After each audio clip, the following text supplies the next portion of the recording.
Imagine for a moment a single unblemished sheet of paper resting upon a smooth wooden desk.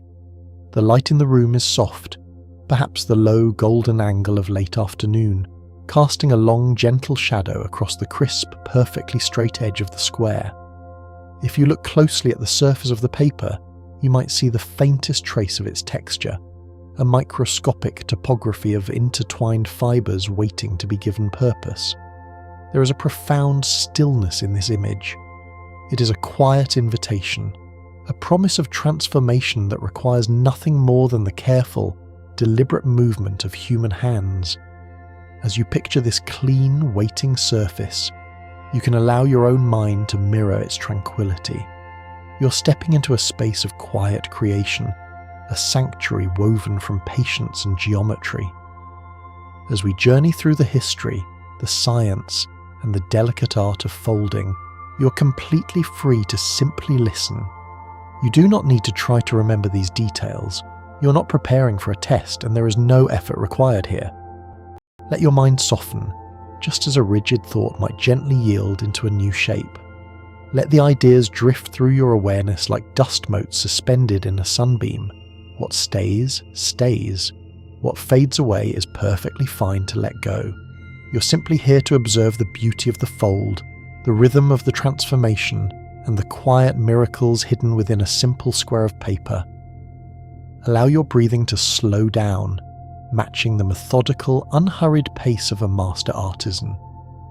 Inhale the stillness of the room and exhale the tension of the day, smoothing it out like a crease being pressed flat against the wood. The world outside this room can wait. The endless demands of the day have folded themselves away, leaving only this peaceful present moment. Notice the subtle, satisfying sound that paper makes when it's handled. A soft, dry rustle that speaks of ancient forests and flowing water. It is a sound that has signalled focus and artistry for centuries, and it all begins with the very material itself, a material that carries the soul of the natural world within its fibres. Long before a single fold is ever made, the journey of origami begins in the cold, clear rivers of Japan with the creation of traditional washi paper. Picture the bare branches of the kozo, or mulberry tree, harvested in the deep chill of winter. The bark is stripped, boiled, and painstakingly beaten by hand until it softens into a rich, fibrous pulp. Artisans, standing in freezing water, use a bamboo screen to rhythmically scoop and sway this mixture, catching the longest, strongest fibres while the water drains away. This physical, demanding dance with the elements creates a paper that is fundamentally different from the brittle sheets we use in everyday life. Washi is resilient, cloth-like, and profoundly durable. The long fibres interlock like microscopic fingers holding tightly to one another, giving the paper an extraordinary strength that allows it to withstand complex repeated folding without tearing. When you hold a piece of authentic washi, you are holding the memory of the winter river, the sunlight that grew the mulberry tree, and the rhythmic motion of the paper maker's hands. It is an art form born of nature, capturing the essence of the outdoors and bringing it intimately into the quiet space of a room, setting a foundation of reverence for everything that follows. This reverence is woven into the very language used to describe the art. The word origami is a beautiful pairing of two Japanese concepts, ori, meaning to fold, and kami, meaning paper. But the Japanese language is rich with nuance and homophones, words that share a sound but hold different meanings. The word kami does not just mean paper, it is also the word for spirit, or divine energy, in the Shinto religion. In the ancient Shinto worldview, spirits reside in all things, in ancient twisting trees, in cascading waterfalls, in mountain winds, and yes, in the natural fibres of the paper itself. Therefore, the act of folding paper was not seen merely as a craft or a pastime. It was a deeply respectful, almost meditative dialogue with the spirit of the material. To fold the paper was to awaken the kami within it, to honour the natural world from which it came. This linguistic mirror reflects a worldview where the sacred and the mundane are inextricably linked. When the artisan makes a crease, they are not forcing the paper against its will. They are guiding the spirit, offering it a new form, a new way to exist in the world. It is a gentle collaboration between human intention and the divine spark hidden within the simplest of materials. Because of this spiritual weight, the earliest forms of origami were entirely ceremonial, completely removed from the playful animals and geometric shapes we know today. Transport your mind to the hushed, incense-filled halls of the ancient Japanese imperial court. Here, paper was a rare, expensive luxury, a canvas meant only for the most significant of occasions. The earliest recorded paper folds were known as noshi, intricate and highly formalized wrappers attached to gifts. A piece of dried abalone, symbolizing good fortune and a long life, was carefully wrapped in a specific rigid pattern of red and white paper. The folds were not arbitrary, they were exact, deliberate, and steeped in protocol. A single mistake in the angle of a crease could completely alter the meaning of the gift, turning a gesture of respect into a grave insult. The samurai class also used specific paper folds, known as tsutsumi, to wrap offerings and formal gifts, where the precision of the paper's edge reflected the discipline of the warrior's mind. These early folds were expressions of etiquette, silent communicators of reverence, wishes for prosperity, and the profound respect held between the giver and the receiver, all conveyed through the silent language of geometry. This geometry eventually evolved into a profound philosophical constraint, the single, uncut square. As origami moved from ceremonial wrapping to the creation of independent forms, a pure, unspoken rule emerged. The magic lay in the limitation. You begin with a perfect square of paper. You're not allowed to use scissors to cut away the difficult parts. You're not allowed to use glue to force the paper to hold a shape it does not naturally want to hold. You're given a finite, bordered universe, 4 equal sides, 4 perfect right angles, and told to find the infinite within it. This constraint is what elevates origami from a simple craft to a profound exercise in problem-solving and mathematical grace. The square represents the raw, unshaped potential of the universe. Every crease you add divides that space, altering its structure, redirecting its tension. To watch a master fold an intricate dragon or a delicate insect from a single sheet is to witness a quiet miracle of transformation, a reminder that limitation is often the very crucible of creativity. It teaches the mind that within boundaries there is endless freedom. Within a strict set of rules, one can discover an entire world of unimaginable complexity and beauty. Yet, even within these strict boundaries, innovation found a way to breathe startling organic life into the sharp angles of paper. In the mid-20th century, a master named Akira Yoshizawa pioneered a technique that softly blurred the lines between origami and sculpture. This technique is known as wet folding.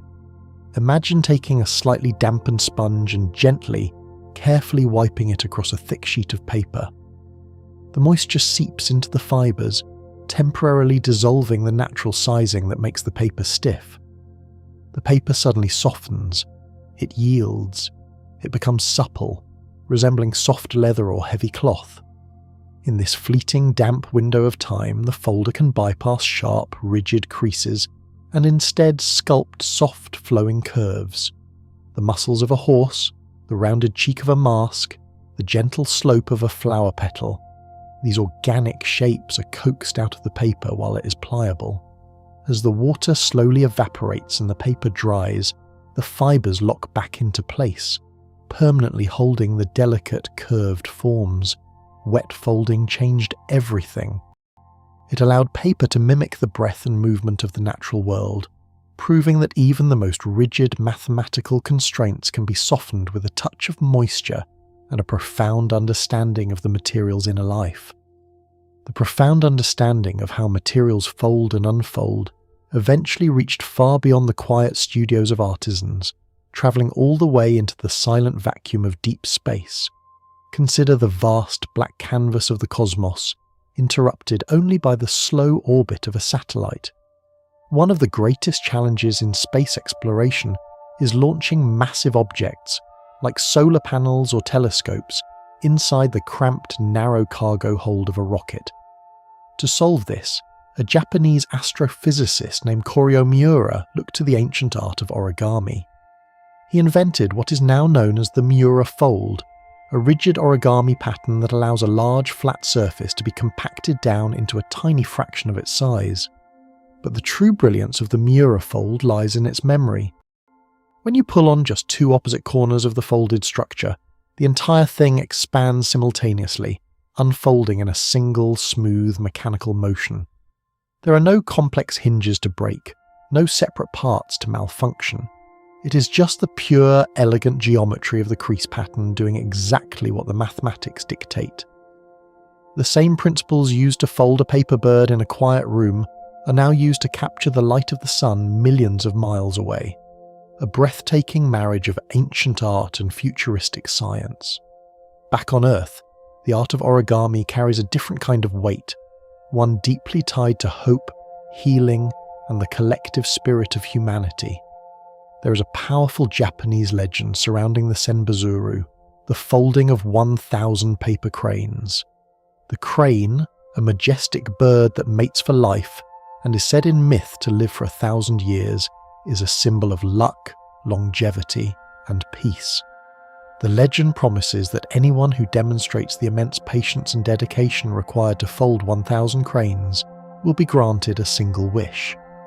Picture strings of these delicate birds, vibrant in colour, catching the wind in temples and quiet hospital rooms. The process of folding 1,000 cranes is not quick. It takes days, weeks, sometimes months.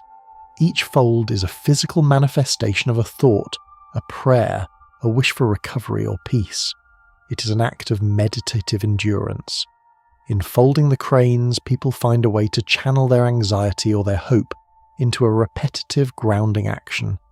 The hands stay busy, the mind focuses on the alignment of the edges, and slowly, a beautiful physical monument to human resilience and compassion is built, one careful crease at a time.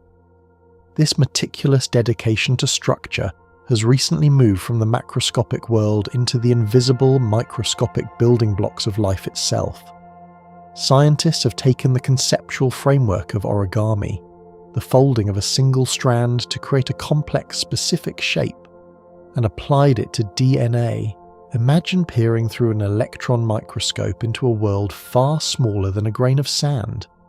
Here, researchers use long strands of viral DNA and tiny staple strands to fold the genetic material into two-dimensional and three-dimensional shapes. They can create tiny, nanoscale boxes with lids that open and close, or microscopic vehicles designed to carry medicine directly to a specific targeted cell within the human body. This is DNA origami. It is the ultimate expression of the single, uncut sheet. By understanding the geometric rules of how the DNA sequence binds to itself, scientists can program the molecule to fold itself into practically any shape they desire. It is a stunning realization that the fundamental principles of geometry and structure are universal, scaling from a square of paper in your hands down to the very code of life, quietly organizing the chaos of the microscopic world. Whether bridging the stars or navigating the bloodstream, every folded structure leaves behind a hidden history. If you take a complex origami model and carefully, gently unfold it back into a flat square, you're left with something mesmerizing. This is known as the crease pattern. Looking at a crease pattern is like looking at a topographical map of a journey. It is a dense, beautiful web of geometric lines intersecting at precise angles. In this flat map, you can see the shadow of the final form. Every single touch, every decision, every reversal of a fold is permanently recorded in the fibers of the paper. The paper remembers. The crease pattern reveals the structural logic, the skeleton of the art. It shows how the distant corners of the square were brought together to form an animal's ear, or how the centre of the paper was pushed inward to create a pocket of air. To the trained eye, the crease pattern is just as beautiful as the finished model. It is a testament to the fact that the process is just as important as the outcome. Every experience changes us, leaving a subtle crease, a memory that alters how we interact with the world, adding depth and structure to our flat beginnings.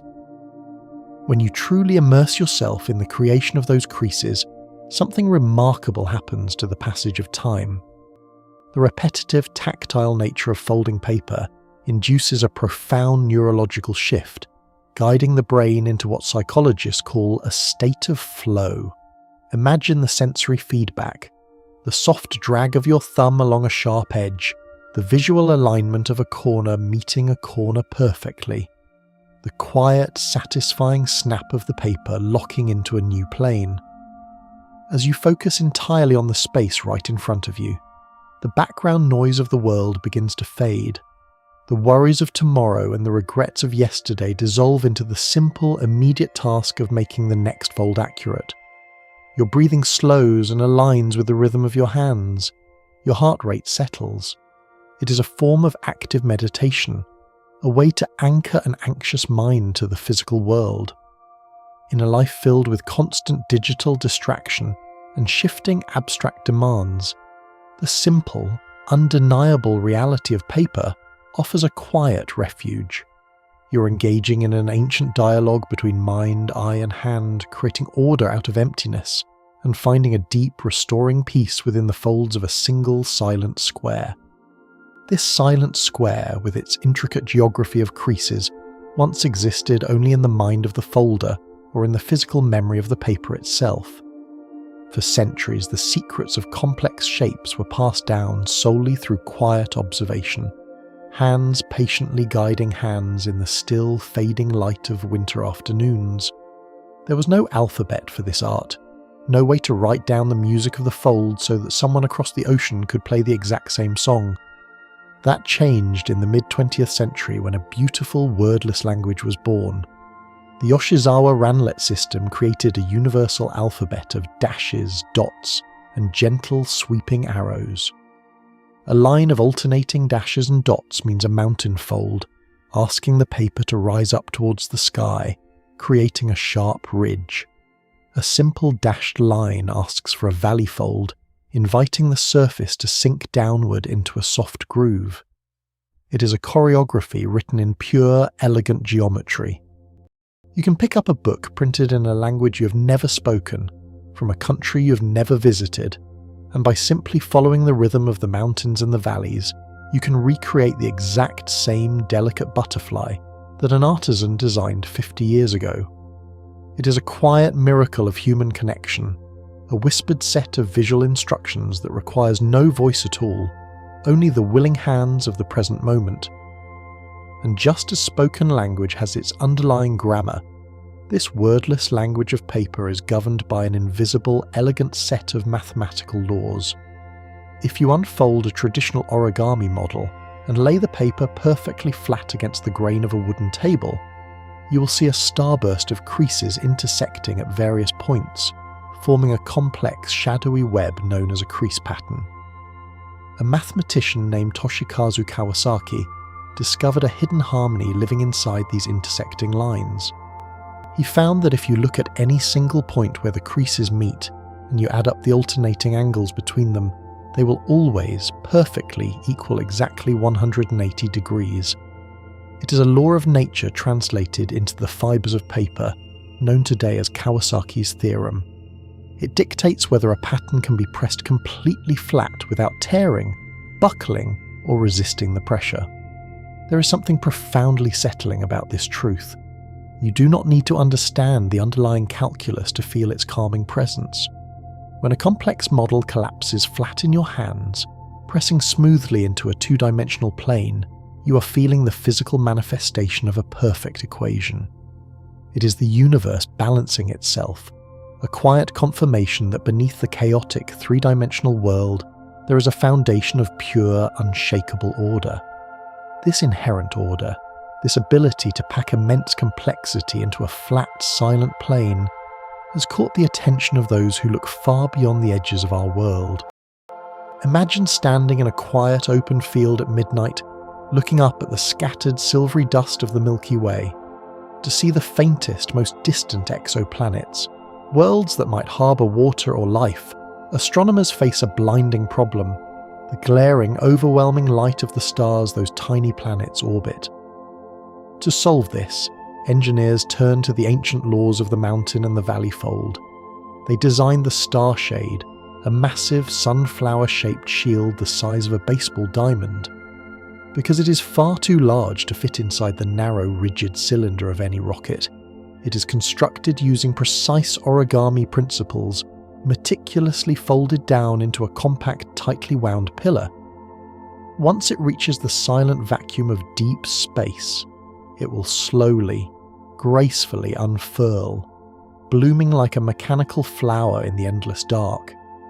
It will position itself thousands of miles ahead of a space telescope, perfectly blocking the intense starlight so the lenses can capture the faint, delicate glow of a hidden planet. The very same principles used to fold a paper lotus flower on a quiet Sunday morning are now reaching into the cosmos, helping us search for a second Earth in the deep ocean of the night. As you picture that massive, dark flower floating in the absolute quiet of space, you might notice your own breathing becoming a little slower, a little deeper. The body grows heavier, settling comfortably into the supportive surface beneath you. There is no need to hold on to any tension. The mind can simply drift outward, moving effortlessly from the grand scale of the stars to the hidden miracles resting right here on Earth. Just as the fold can expand to the size of a baseball diamond, it can also shrink to a scale so infinitesimal it vanishes completely from human sight. In pristine, dust-free laboratories, where the air hums with the quiet sound of machinery, physicists and engineers have crafted the world's smallest origami structures. Using a wondrous material called graphene, a single layer of carbon atoms arranged in a hexagonal lattice, thinner than a soap bubble and stronger than steel, researchers have folded microscopic machines.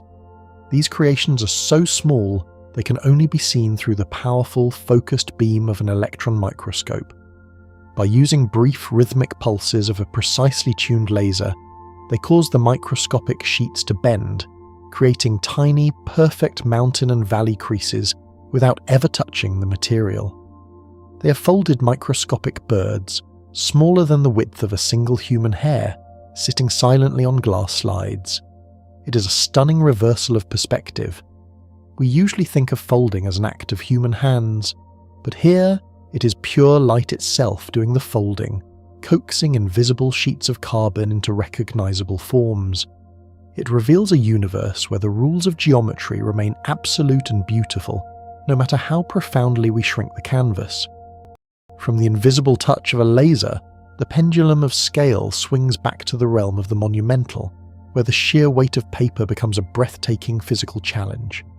In the early 2000s, a team of dedicated folders gathered inside a vast, echoing airplane hangar. Their goal was to fold a life-sized elephant from a single, uncut square of paper. The sheet they used measured 50 feet by 50 feet.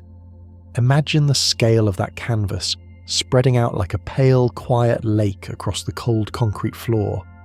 You cannot fold something of this magnitude alone, or with a simple pinch of the fingers. It required a synchronized team, moving together like dancers across a stage. Instead of fingertips, they used their entire bodies, walking carefully along the creases, lifting heavy, thick folds of paper that behaved more like heavy sailing canvas than delicate parchment. When the final, massive shape was coaxed into existence, it stood tall and silent, casting long shadows across the hangar. It was a physical monument to collective effort and patience. It proved that the language of origami is not limited to the desktop. It is a true architectural medium, capable of occupying physical space with the same commanding, weighty presence as a carved stone monument or a bronze statue. Yet, long before human hands ever pressed a heavy crease into a 50-foot sheet, or guided a laser across carbon, the natural world had already mastered the art of the fold. If you walk into a quiet, damp forest in the early days of spring and look closely at the unfurling buds of a hornbeam tree, you're witnessing ancient biological origami. The leaves are packed tightly inside the protective casing of the bud, folded in precise corrugated patterns that allow them to expand rapidly to catch the warm spring sunlight. But perhaps the most magnificent example of nature's geometry is found in the hidden wings of the earwig. This small insect possesses wings that are incredibly large and delicate, necessary for flight but far too fragile to drag through the narrow, abrasive tunnels of the soil. To survive, the wing is designed with an intricate, spring-loaded pattern of natural creases. When the insect lands, the wing automatically folds itself up into a neat, compact package, 10 times smaller than its open state, tucking safely beneath a hard, protective shell. It uses virtually no muscles to fold. The geometry of the wing's veins alone dictates the collapse, storing elastic energy like a stretched rubber band. It is a flawless mechanical design, perfected over millions of years of quiet evolution, reminding us that every time we fold a piece of paper, we're simply echoing the brilliant, efficient geometry that has always existed in the living world around us. This deep understanding of natural folding has quietly revolutionized the way we approach the delicate art of healing the human body. The blood vessels that carry life throughout our frames are narrow, winding rivers, sensitive and often difficult to navigate. When an artery becomes blocked, doctors use a life-saving device called a stent, a tiny metallic mesh tube designed to hold the pathway open and restore the flow. But the medical challenge has always been how to deliver a wide tube through a narrow, winding vessel without causing harm. The answer, beautifully, was found in the crease. Biomedical engineers turned to the precise, collapsing geometry of origami to design modern stents. These microscopic metal cages are folded down into incredibly thin, sleek cylinders, allowing them to glide smoothly and safely through the bloodstream. Once they reach the precise location of the blockage, they are triggered to expand, unfolding in a synchronized geometric bloom to gently support the walls of the artery. The mathematics of paper folding, once a solitary pursuit in a sunlit room, are now actively coursing through human veins, quietly opening pathways, restoring flow, and saving lives from the inside out. The rhythm of the heart continues its steady, comforting beat, just as the breath flows in and softly flows out. There is nothing you need to accomplish in this moment, nothing you need to figure out or solve. You're simply floating along a calm river of ideas, watching them gently expand and gently fold away. The air in the room is still, the shadows are soft, and your thoughts can become just as smooth and undisturbed. As we watch these delicate medical structures open and close, we touch upon a fascinating boundary in the world of folding, the concept of thickness. When you fold a piece of traditional washi paper, it is so thin that our minds comfortably imagine it as having only 2 dimensions. But what happens when you try to fold something thick, like a heavy sheet of wood, a slab of metal, or even the sprawling roof of a sports stadium? This is a highly specialized field known as rigid origami. The challenge is immense, because a thick material cannot simply overlap itself without breaking the hinges or shattering the surface. To solve this, architects and mathematicians developed new, modified crease patterns that account for the physical thickness of the material. They create interlocking panels that move on continuous hinges without ever bending or stressing the flat surfaces themselves. Imagine a heavy, solid oak table that can fold entirely flat with a single smooth pull, or a massive metal solar array on a satellite that collapses gracefully without stressing the delicate glass panels. It requires a profound spatial imagination to see the invisible, moving space between the folds. Rigid origami teaches us how to take the heavy, unyielding materials of our physical world and imbue them with the grace, the fluidity, and the elegant movement of a falling leaf. The roots of all these modern marvels, the blooming space shields, the expanding medical stents, the moving metal buildings, stretch back to a time of quiet, ink-stained pages and the smell of ancient binding. If you were to travel back to Japan in the year 1797, you would find the publication of a remarkable historic text. It is called the Senbazuru Orikata, which translates softly to The Secret of Folding 1000 Cranes. It is widely considered the oldest surviving book dedicated entirely to the recreational art of origami. But this book does not simply show how to fold a single isolated bird.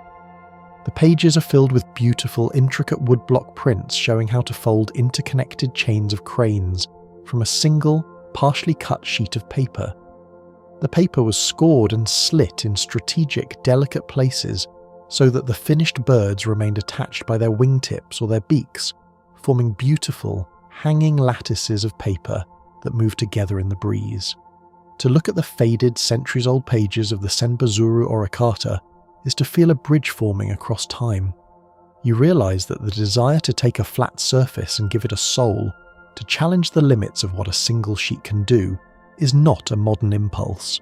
It is an old, enduring human instinct, carefully pressed into the pages of history, waiting patiently for new hands to rediscover its secrets.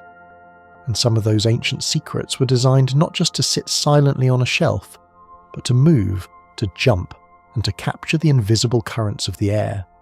This brings us to the delightful, dynamic realm of action origami. The most famous example is the traditional Japanese flapping bird. It is folded in such a precise way that the tension of the paper is perfectly balanced between the head and the tail. When you hold the bird lightly by its chest and gently pull on its tail, the wings gracefully arch and flap downward in a rhythmic, incredibly organic motion. It is a kinetic sculpture made from nothing but a single sheet of paper and the clever manipulation of stored energy. Other action folds create paper frogs that leap entirely across the table when their backs are pressed, or intricate geometric springs that bounce and coil with a life of their own. These creations blur the line between static art and mechanical engineering.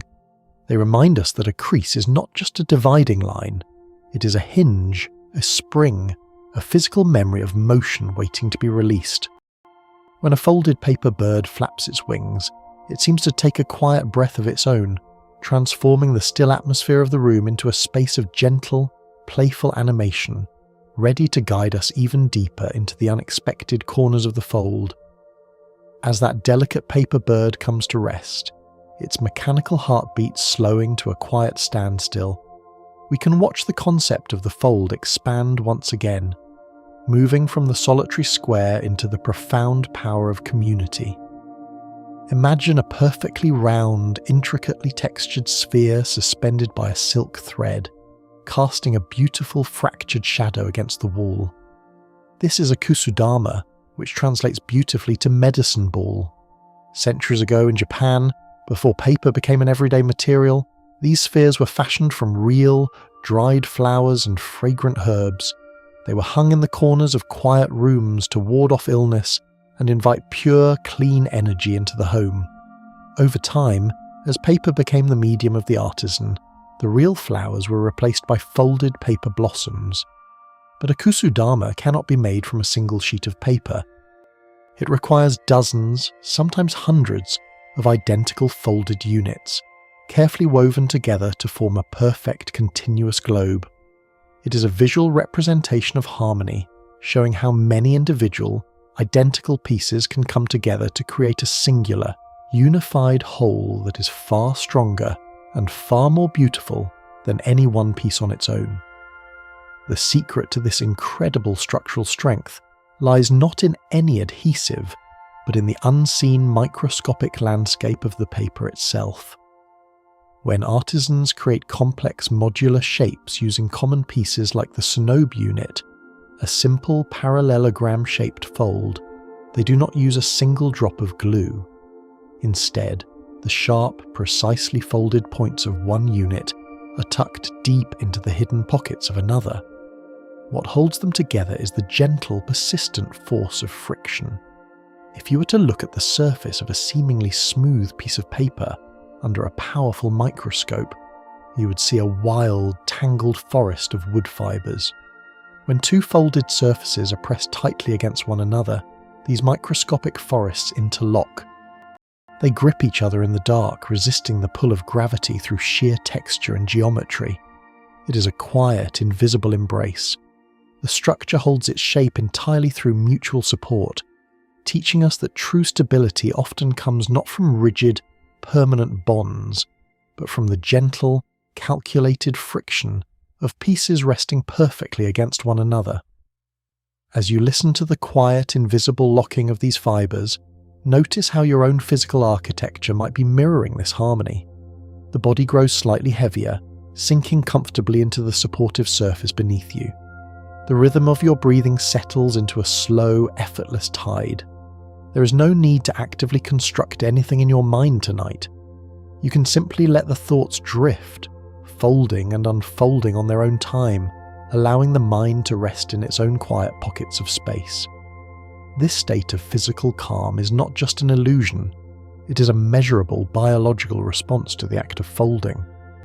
When you hold a piece of paper and begin to manipulate it, you are engaging both of your hands simultaneously, crossing the invisible midline of your body.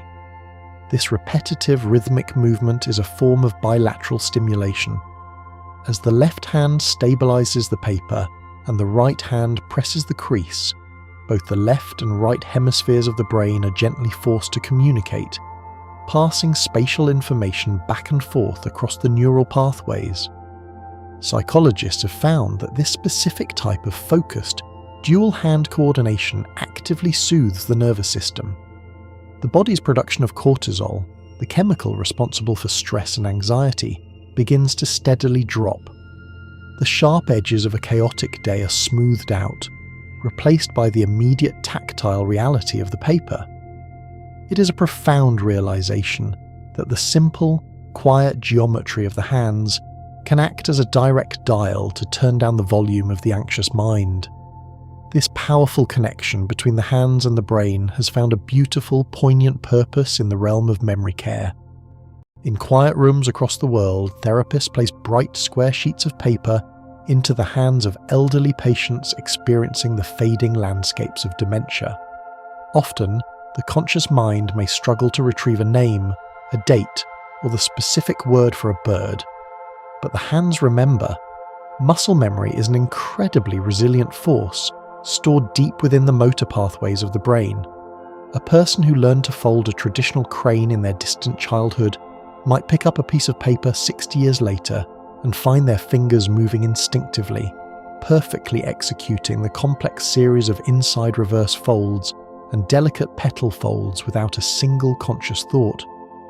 The paper acts as a bridge to the past, a tactile key that unlocks a silent, preserved room in the mind. Watching those hands suddenly move with ancient, practiced grace is a testament to the fact that some memories are never truly lost. They simply move out of the mind and take up quiet residence in the bones and the fingertips. The deep developmental power of folding paper was recognized long before modern neurology could measure it, tracing its educational roots to a quiet classroom in 19th century Germany. Imagine a room filled with wooden blocks, soft woolen balls, and the smell of fresh ink. Here, an educator named Friedrich Froebel created an entirely new concept for early childhood learning, a concept he named the kindergarten, literally the children's garden. Froebel believed that children were like delicate plants that needed to be nurtured through creative play to understand the hidden harmonies of the universe. He introduced a series of specific structured activities he called gifts and occupations. One of the most important occupations was paper folding. He saw that by folding a square into triangles and rectangles, a child could physically grasp the abstract concepts of fractions, symmetry, and proportion before they could even write numbers. It was a profound, quiet revolution. Paper was no longer just a surface for adults to write upon. It became a brilliant tactile toy, a way for tiny hands to literally fold the rules of the universe into understandable, bite-sized pieces. When the borders of Japan opened to the world in the late 19th century during the Meiji Restoration, a beautiful cultural exchange took place.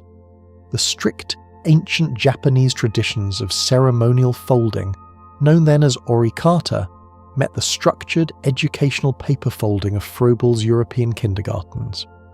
The Japanese school system adopted these pedagogical methods to teach geometry and patience to young children. It was during this specific, vibrant blending of East and West that the modern term we use today was born. The word origami was coined by Japanese educators as a direct, simple translation of the German concept, replacing the older, more formal terms. The beautiful shapes that were once reserved exclusively for the hushed halls of samurai and emperors were now placed directly into the ink-stained, eager hands of schoolchildren.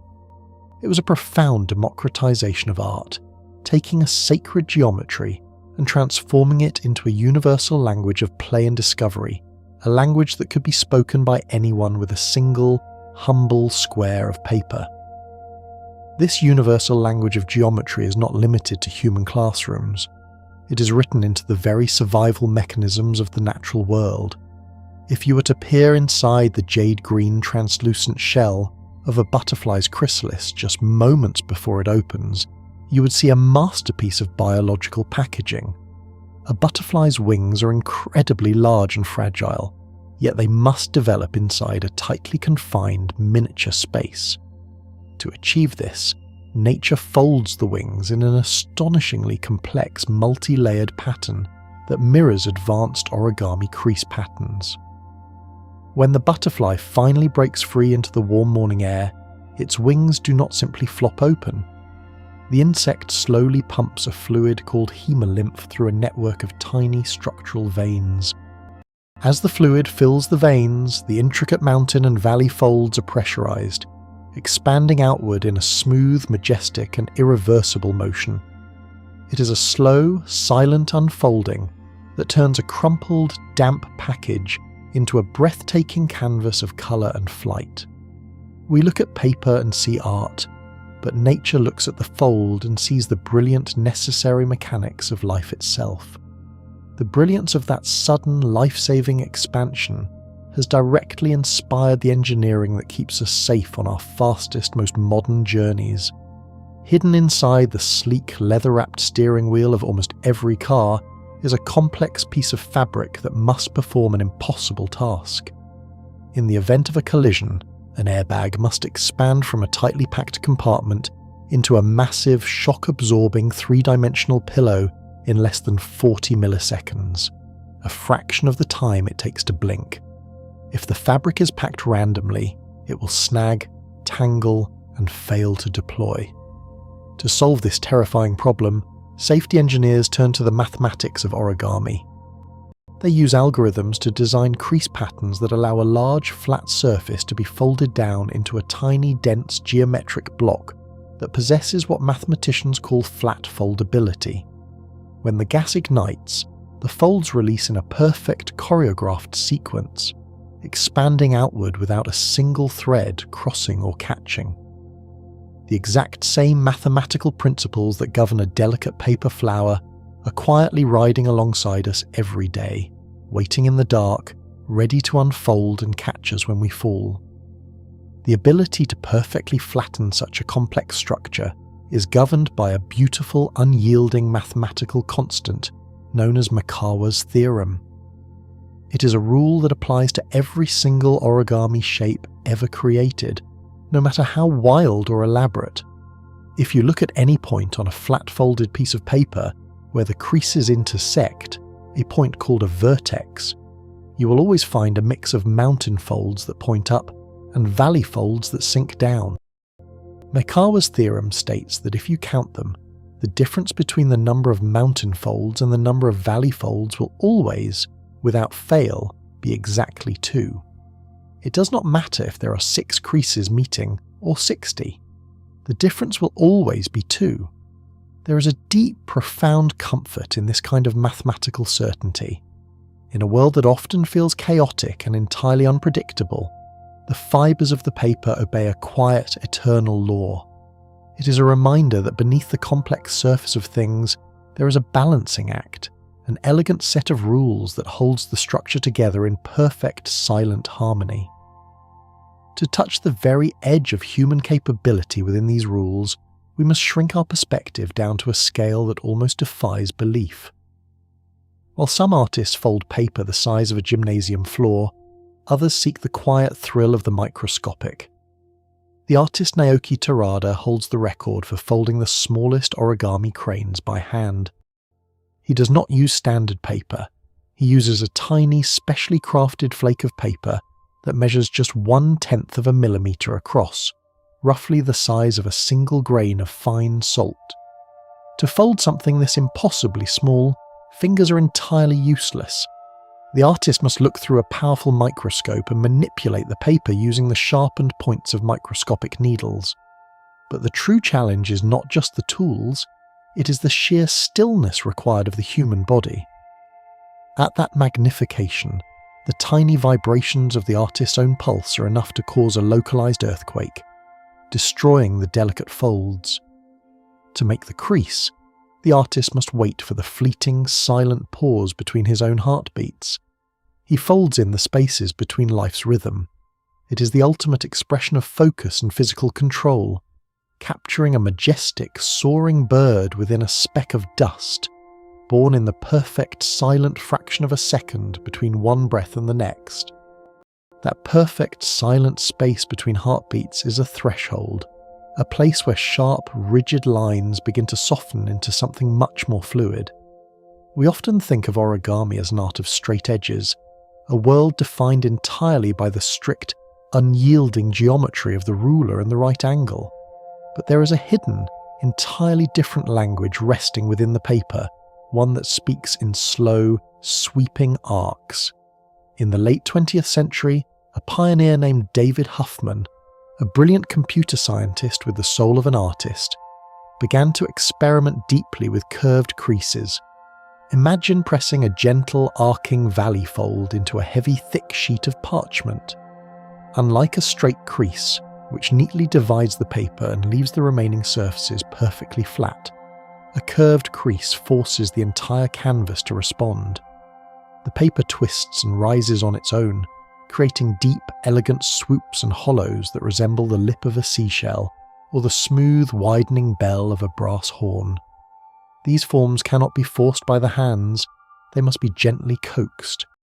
The paper seeks its own equilibrium, distributing the tension evenly along the curve until it settles into a beautiful organic posture. When a piece of curved origami is placed under a single soft light, it casts gradients of shadow that blend seamlessly into one another, removing all harsh corners and leaving only the rolling topography of paper hills. It is a beautiful reminder that even within the strictest rules of mathematics, there is always room for the graceful, unexpected yield of a soft curve. From the quiet visual play of light and shadow, we move into the invisible, ocean-like waves of sound. Picture the cavernous, hushed interior of a world-class concert hall, just moments before the orchestra raises its instruments.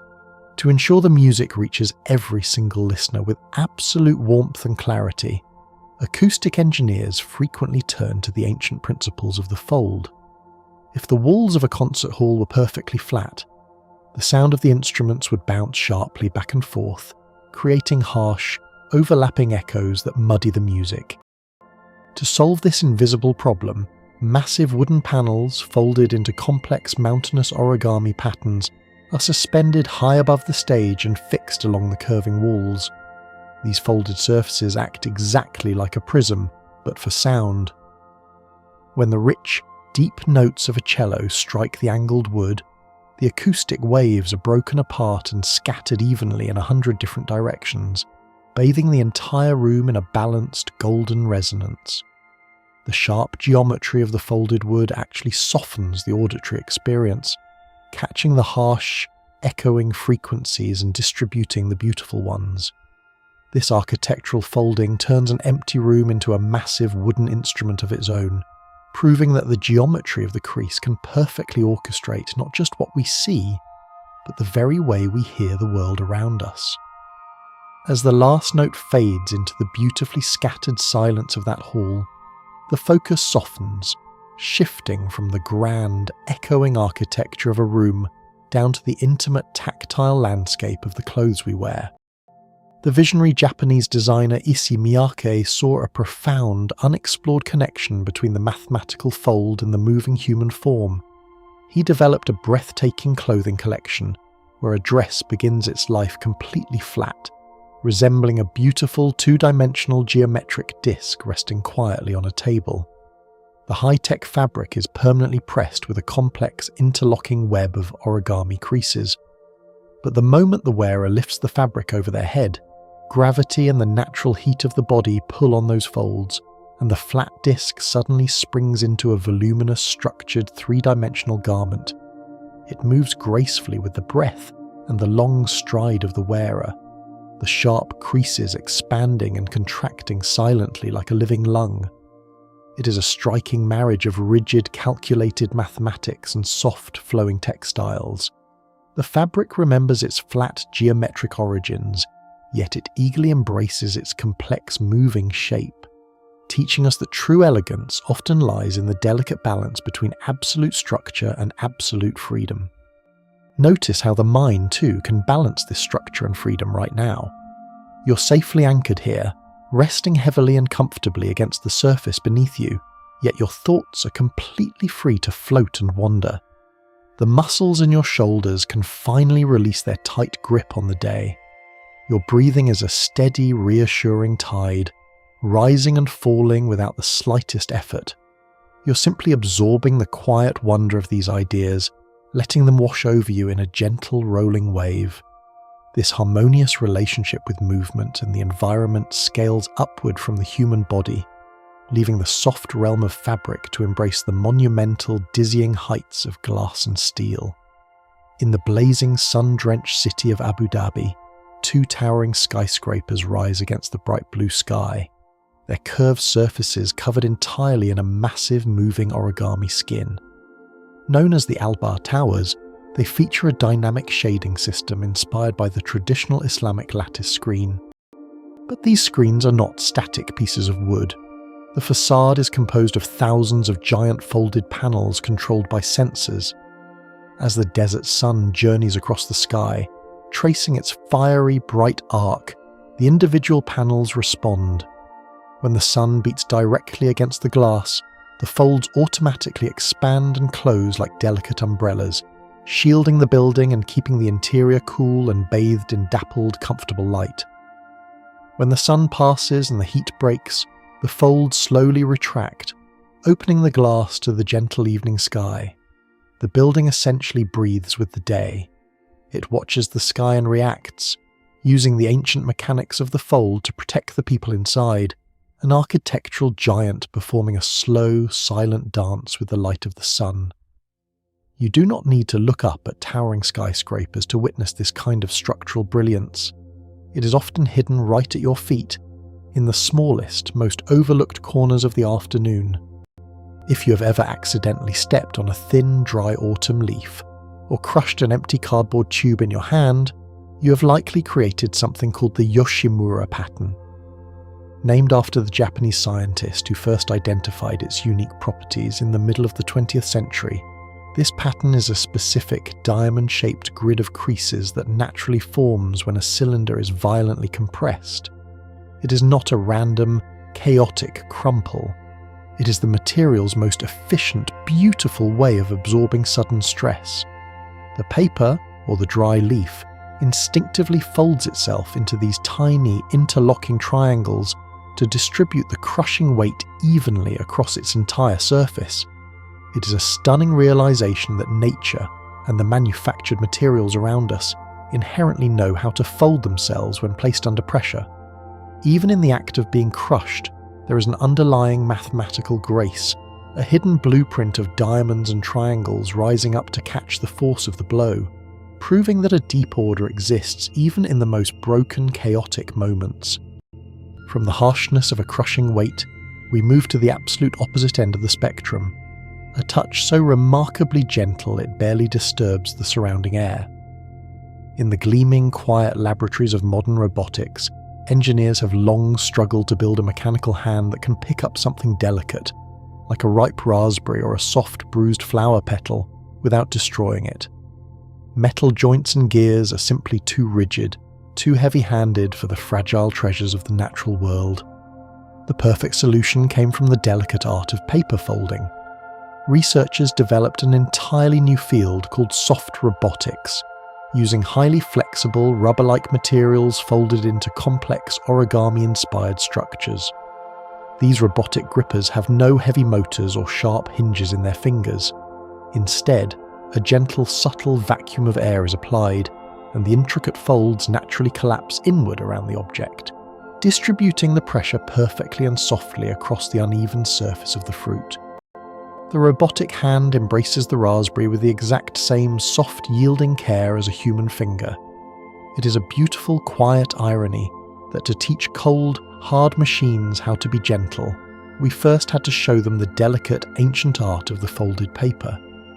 And gentleness is all that's required of you in this moment. As the night deepens around you, you might feel a pleasant, heavy warmth spreading down through your arms, settling into the quiet resting place of your hands. The day is entirely finished. There are no delicate tasks left to hold, no weight you need to carry.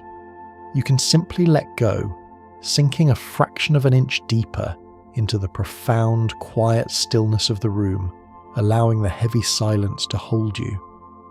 Within this quiet stillness, the mind can occasionally unspool an old, familiar myth, pulling it apart to see what is real. For decades, there was a widespread belief, repeated in math classrooms and whispered on playgrounds, that it was physically impossible to fold any single piece of paper in half more than 7 times. The belief was so persistent, so universally accepted, that it felt like an unbreakable law of nature.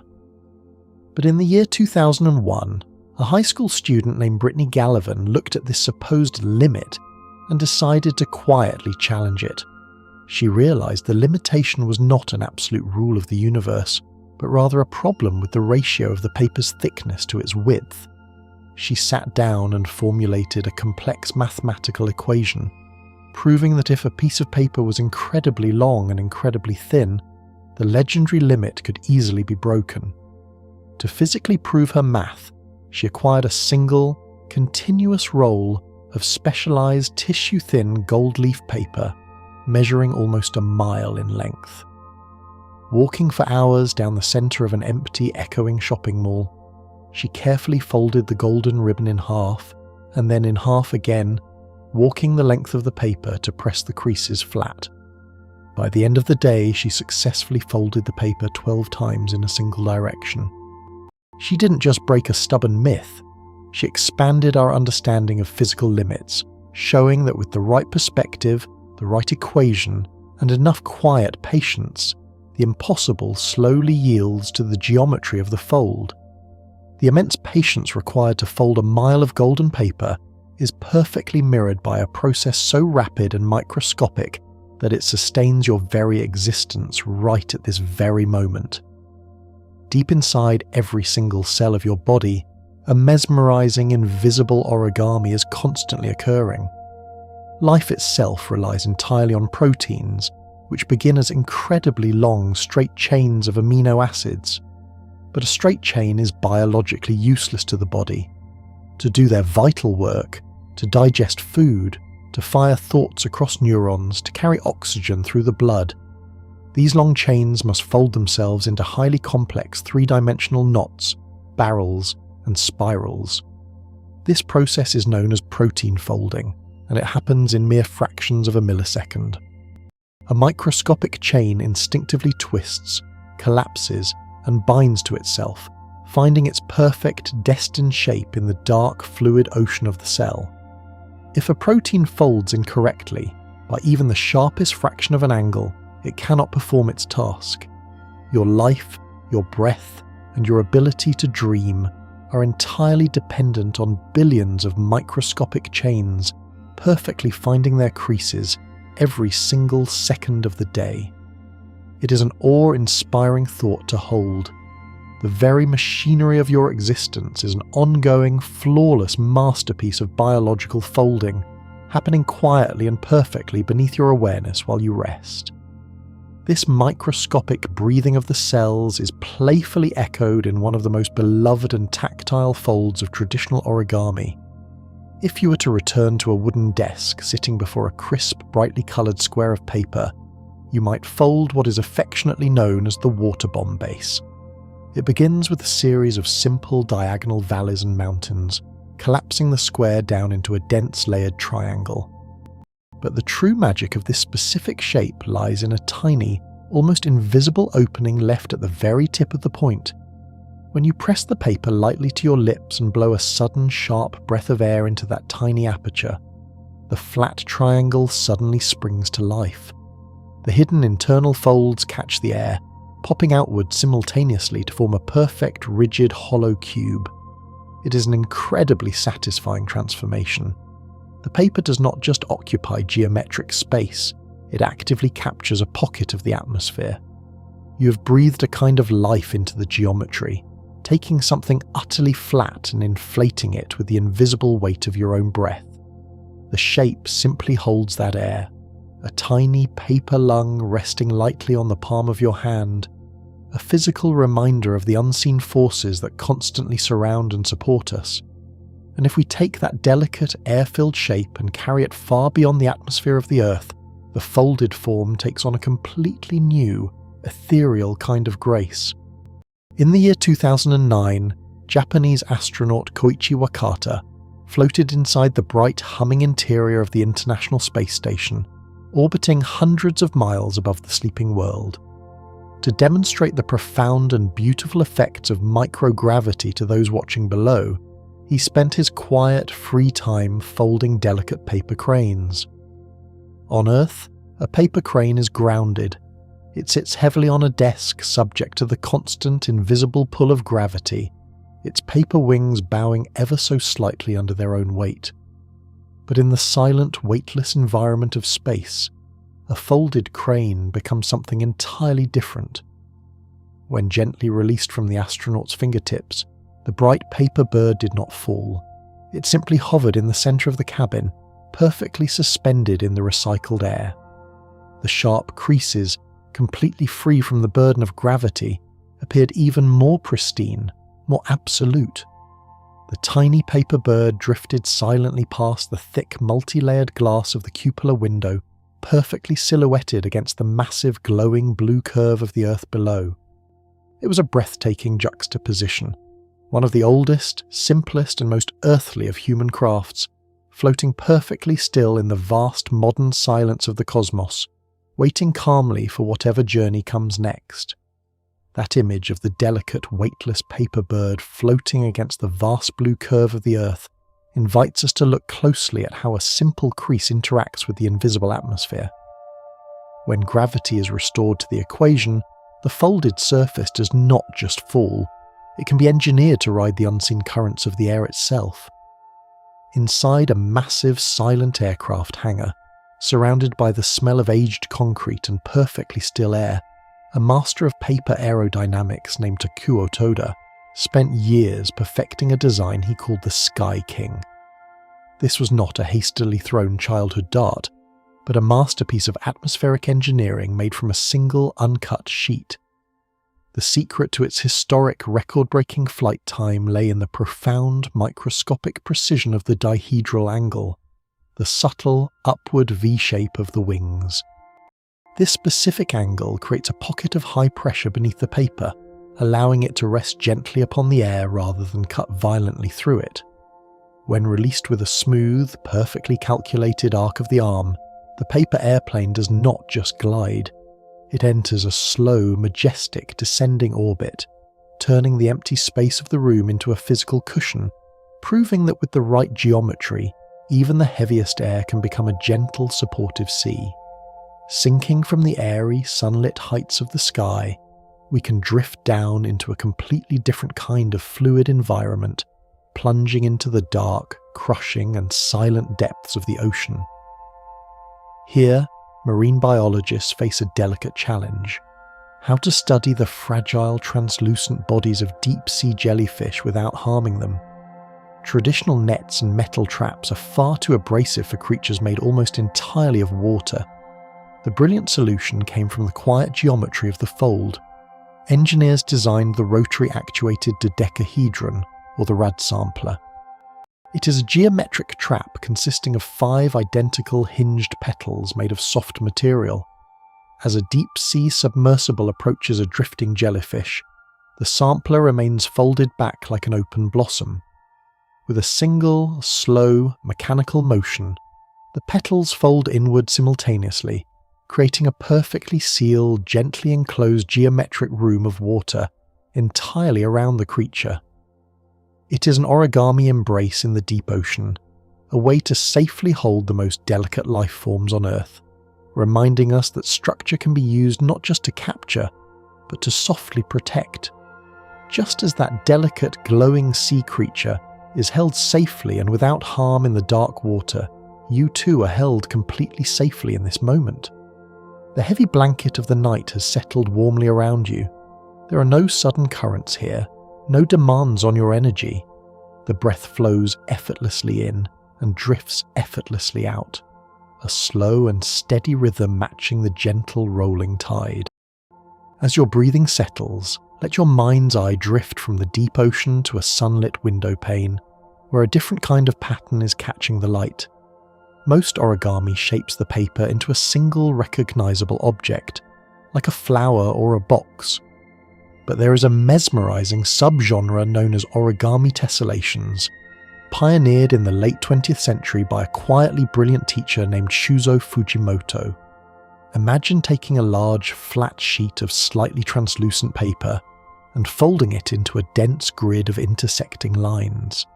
Then, with immense patience, the folder begins to collapse the paper in upon itself, creating a continuous, repeating mosaic of twists, pleats, and geometric tiles. Unlike a traditional fold, a tessellation does not have a distinct center or an edge. It is a pattern that implies infinity, suggesting it could ripple outward forever if the paper were only large enough. When you hold one of these finished textured sheets up against the sunlight, the overlapping layers of paper create a stunning geometric stained glass effect, revealing stars and hexagons hidden in the shadows. It is a visual representation of a mantra, a quiet, meditative repetition that turns a flat surface into a topographical landscape of pure, continuous rhythm.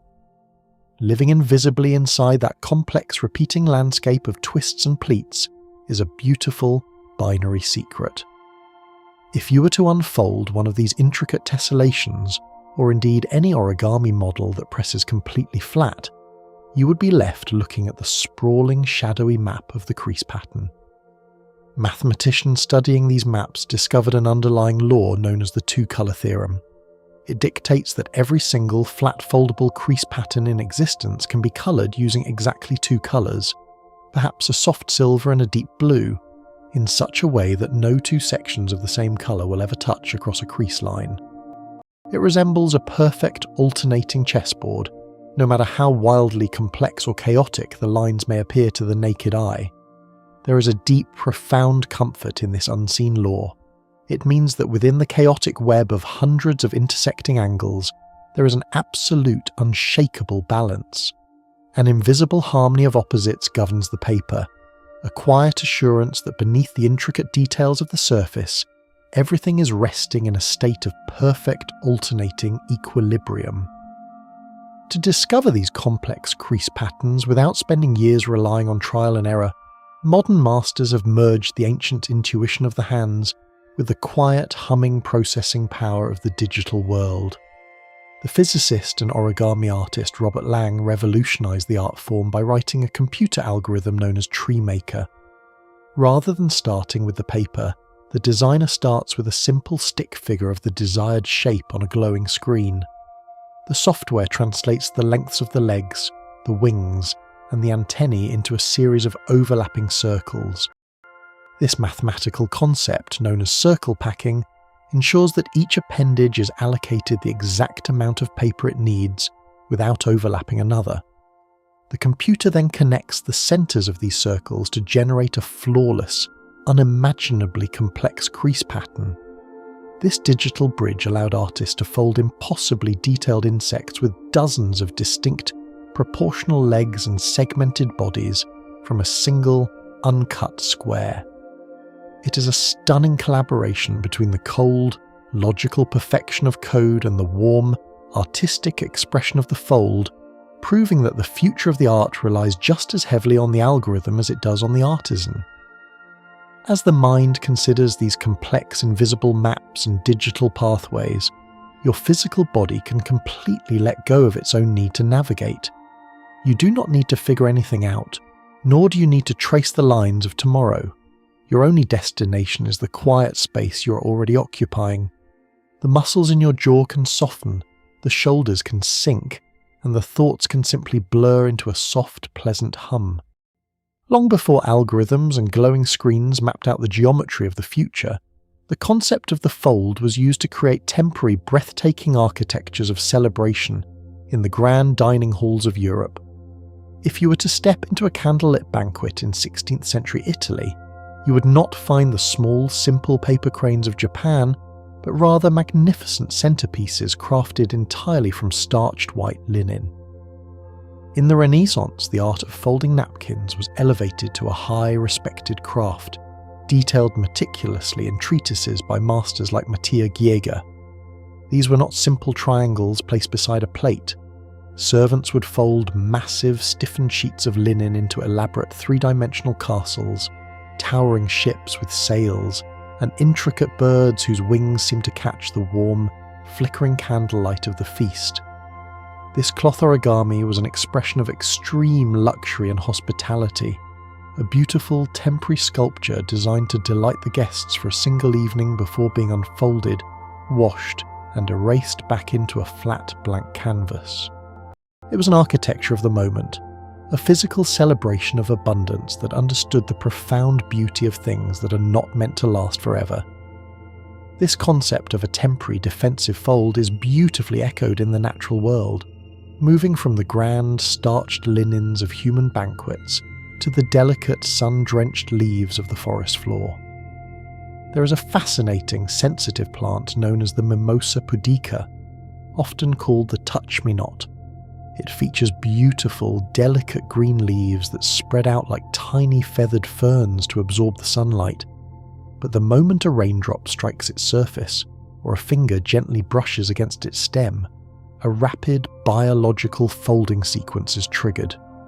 The plant instantly releases water from the specialized cells at the base of its leaflets, causing a sudden drop in turgor pressure.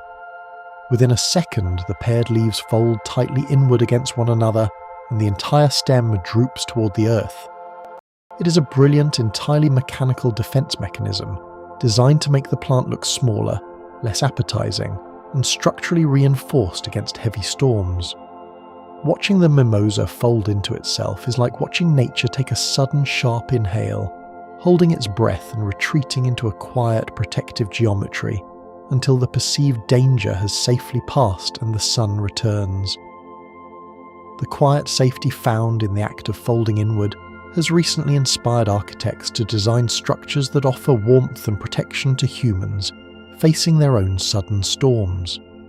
In the wake of natural disasters, when the landscape is chaotic and resources are scarce, finding immediate shelter is critical. Engineers have developed emergency housing units based entirely on the principles of rigid origami. These shelters are manufactured from thick, insulated materials and shipped completely flat, taking up almost no space on a rescue truck. When they arrive in a cold, stark environment, they do not require complex tools, cement, or a team of builders. With a simple, coordinated pull from the corners, the flat boards follow their pre-engineered crease patterns and effortlessly pop up into spacious, rigid, dome-like homes. The folds automatically lock into place, creating a structurally sound, weatherproof room in a matter of minutes. The fold provides immediate sanctuary. It is a beautiful testament to the fact that geometry can be an act of profound compassion, offering a warm, quiet room in the middle of an unpredictable world. Inside one of those warm, insulated shelters, as the wind howls harmlessly against the outer walls, the silence within becomes deep and comforting. That acoustic peace brings us to the very sound of the paper itself, a phenomenon that has captured the attention of the modern sensory world. When a master folder presses a sharp, clean crease into a sheet of high-quality washi or crisp foil paper, it produces a very specific, dry, crackling sound. This sound is created by the microscopic friction of thousands of cellulose fibers suddenly snapping, bending, and locking into a new configuration. For many people, listening to this close rhythmic acoustic texture triggers an autonomous sensory meridian response, or ASMR. It manifests as a warm, tingling sensation that begins at the crown of the head and washes slowly down the spine, physically slowing the heart rate and inducing a state of profound, heavy relaxation. The sound of the fold acts as a sonic anchor, cutting through the chaotic, low-frequency hum of modern life and pulling the listener's attention into a single, microscopic point of focus. It is the sound of order being gently, deliberately established, one crease at a time. That crisp, delicate sound reaches its absolute pinnacle when we step away from traditional wood pulp and look toward the manipulation of the world's most precious metal. In the quiet, historic workshops of Kanazawa, Japan, artisans practice the ancient craft of gold leaf, beating solid gold into sheets so impossibly thin they lose their heavy metallic nature and begin to behave almost like light itself. This gold foil is thousands of times thinner than a single strand of human hair. If you were to touch it with your bare fingertips, the natural oils of your skin would instantly dissolve the metal. To fold, shape, or apply this material requires a level of physical discipline that borders on the ethereal. The artisan must use specially carved, anti-static bamboo tweezers, moving with slow, deliberate grace. The most critical element is the breath. A single, misplaced exhale can send the precious square of gold floating wildly into the air, ruined forever. The folder must breathe in the spaces between the movements, working in a state of absolute suspended stillness. It is the intersection of the heaviest, most valuable metal of the earth and the lightest, most delicate technique of the hands, creating a quiet, shimmering brilliance that captures the light and holds it forever. This shimmer of gold, held in the absolute suspension of an artisan's breath, is a bridge to a world where materials are not just surfaces, but storehouses of hidden energy. Imagine a sheet of paper that possesses a silent geometric memory, a material that can be taught to return to its original form with a simple change in temperature. In advanced material science laboratories, researchers have developed shape memory polymers and alloys that take the principles of origami to a profound new level. These materials are folded into complex, intricate shapes, while they are warm and pliable. As they cool, they lock into their folded state, appearing rigid and fixed. But the memory remains etched into their molecular structure. When heat is reapplied, perhaps the warmth of a human hand or the gentle glow of an infrared light, the material awakens, effortlessly unfolding and returning to its original flat configuration without any external force.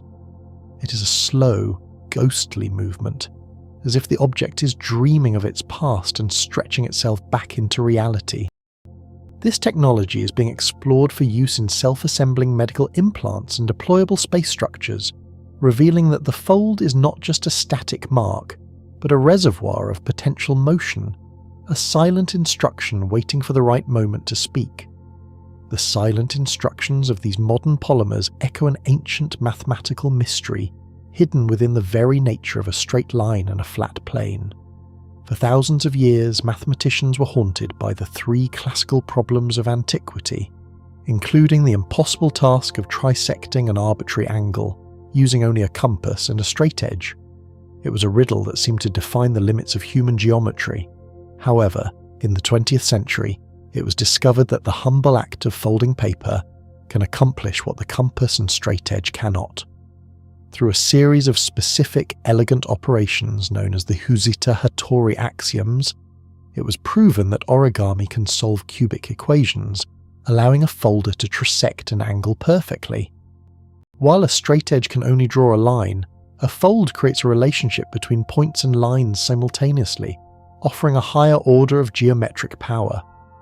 This revelation transformed origami from a simple craft into a mathematically complete system, a silent proof that sometimes, by simply folding our perspective, we can overcome the boundaries that have stood for millennia, finding solutions in the creases that were invisible on the flat surface.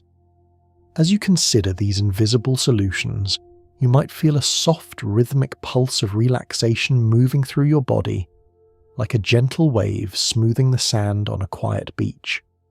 Your breath has become a slow, deep anchor, tethering you to this peaceful moment. There is no need to grasp at these mathematical truths. They are simply part of the architecture of the world that supports you. Your mind is free to wander into the shadows, finding rest in the quiet geometry of the night. This geometry of rest and shadow finds a physical home in the delicate textured world of origami tessellations, where the paper is treated not as an object, but as a fabric of light. Imagine a single, large sheet of heavy, translucent vellum, folded with thousands of microscopic repeating pleats. This is the art of pleat folding, a technique that turns paper into a kinetic architectural textile.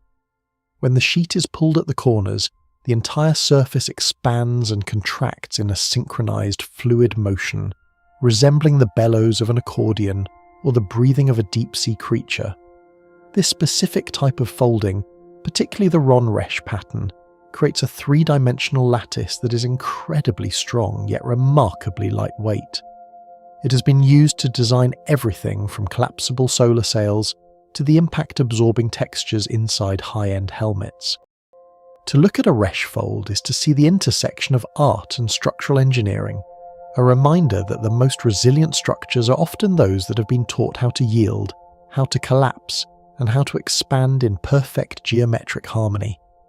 The harmony of expansion is perhaps most beautifully expressed in the life of a leaf before it ever touches the ground. If you walk through a beech forest in the height of summer and look up at the vibrant green canopy, you are seeing the result of a spectacular biological origami. The leaves of the beech tree are not just flat surfaces, they are intricately corrugated with a series of parallel mountain and valley folds that radiate from the central vein. This corrugation is not just for beauty, it is a structural masterpiece. The folds act like tiny reinforced beams, giving the thin leaf the rigidity it needs to stay flat and catch the maximum amount of sunlight without drooping under its own weight. Furthermore, this specific fold allows the leaf to be packed with incredible density inside the protective bud during the winter. It is a design of total efficiency, maximum surface area for life-giving photosynthesis, packed into a minimum volume for protection. Every forest is a vast swaying gallery of origami, where the trees themselves have spent millions of years perfecting the most elegant ways to unfold their souls to the sun. This biological elegance has directly inspired the way we think about the future of energy and how we might power our lives using the very light those leaves seek. In the pursuit of more efficient solar power, engineers have looked at the way petals and leaves cluster and unfold. They have developed solar origami arrays that move and track the sun throughout the day, much like a flower following the light.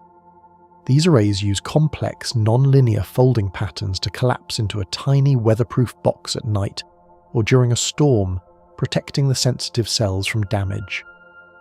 When the morning light touches the sensors, the array blooms, expanding its surface area to 3 or 4 times its folded size. This allows for massive energy collection in a very small footprint, making solar power viable for remote locations or portable emergency kits. It is a profound, quiet loop of inspiration. The sun feeds the plant teaches us how to fold, and we use those folds to capture the sun once more, creating a silent, sustainable rhythm that mirrors the cycles of the natural world. As the sun sets on these solar blooms, the light in your own space may be softening, the colours of the room fading into a gentle monochromatic peace. The body is very still now, settle into a profound state of ease. The heavy, warm sensation in your limbs is a sign of deep safety. Nothing needs to be held. Everything can be released. The mind can drift like a fallen leaf, floating on the quiet currents of the air, moving effortlessly from one thought to the next. This effortless movement between states, from the flat to the three-dimensional, from the rigid to the fluid, is captured in a specialized branch of the art known as origami mapping. Imagine a world map that does not distort the continents or the oceans, a map that can be folded from a flat sheet into a perfect proportional globe without any seams or overlaps. This was the dream of the architect Fuller, and it was eventually realized through the use of a complex icosahedral fold. This type of mapping allows us to see the Earth as a single, continuous island in a vast ocean, rather than a collection of disconnected countries.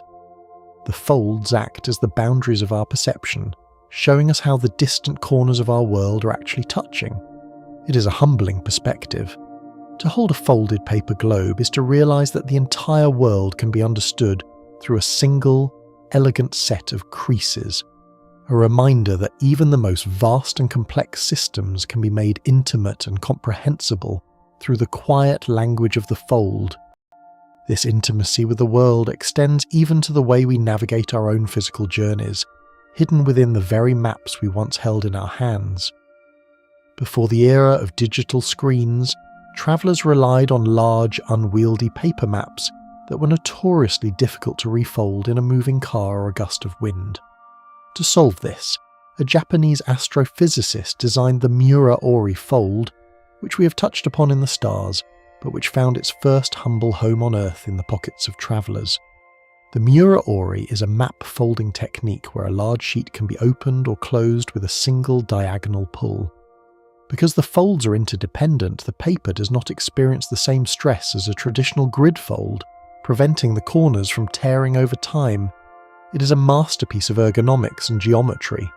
It teaches us that the way we organize information can be just as important as the information itself. A well-folded map is not just a guide, it is a tool of peace, reducing the friction of travel and allowing us to move through the world with a little more grace and a little less struggle.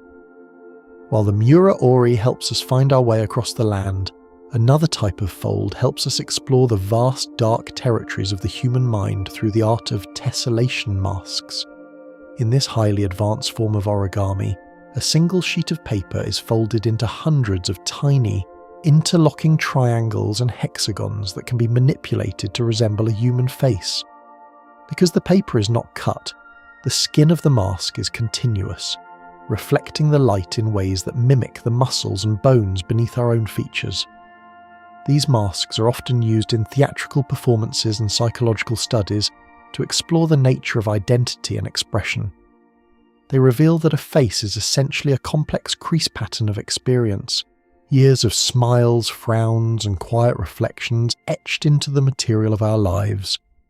To look at an origami mask is to see the physical manifestation of a feeling, a reminder that our own inner worlds are shaped and reshaped by the folds of time, leaving a beautiful, permanent record of the journey we have taken. The record of that journey is often written in the most delicate of mediums, such as the translucent, fragile paper used for the origami crane of peace. In the city of Hiroshima, at the Children's Peace Monument, millions of paper cranes are sent from all over the world every year. They arrive in long, vibrant chains, representing the collective hope of humanity.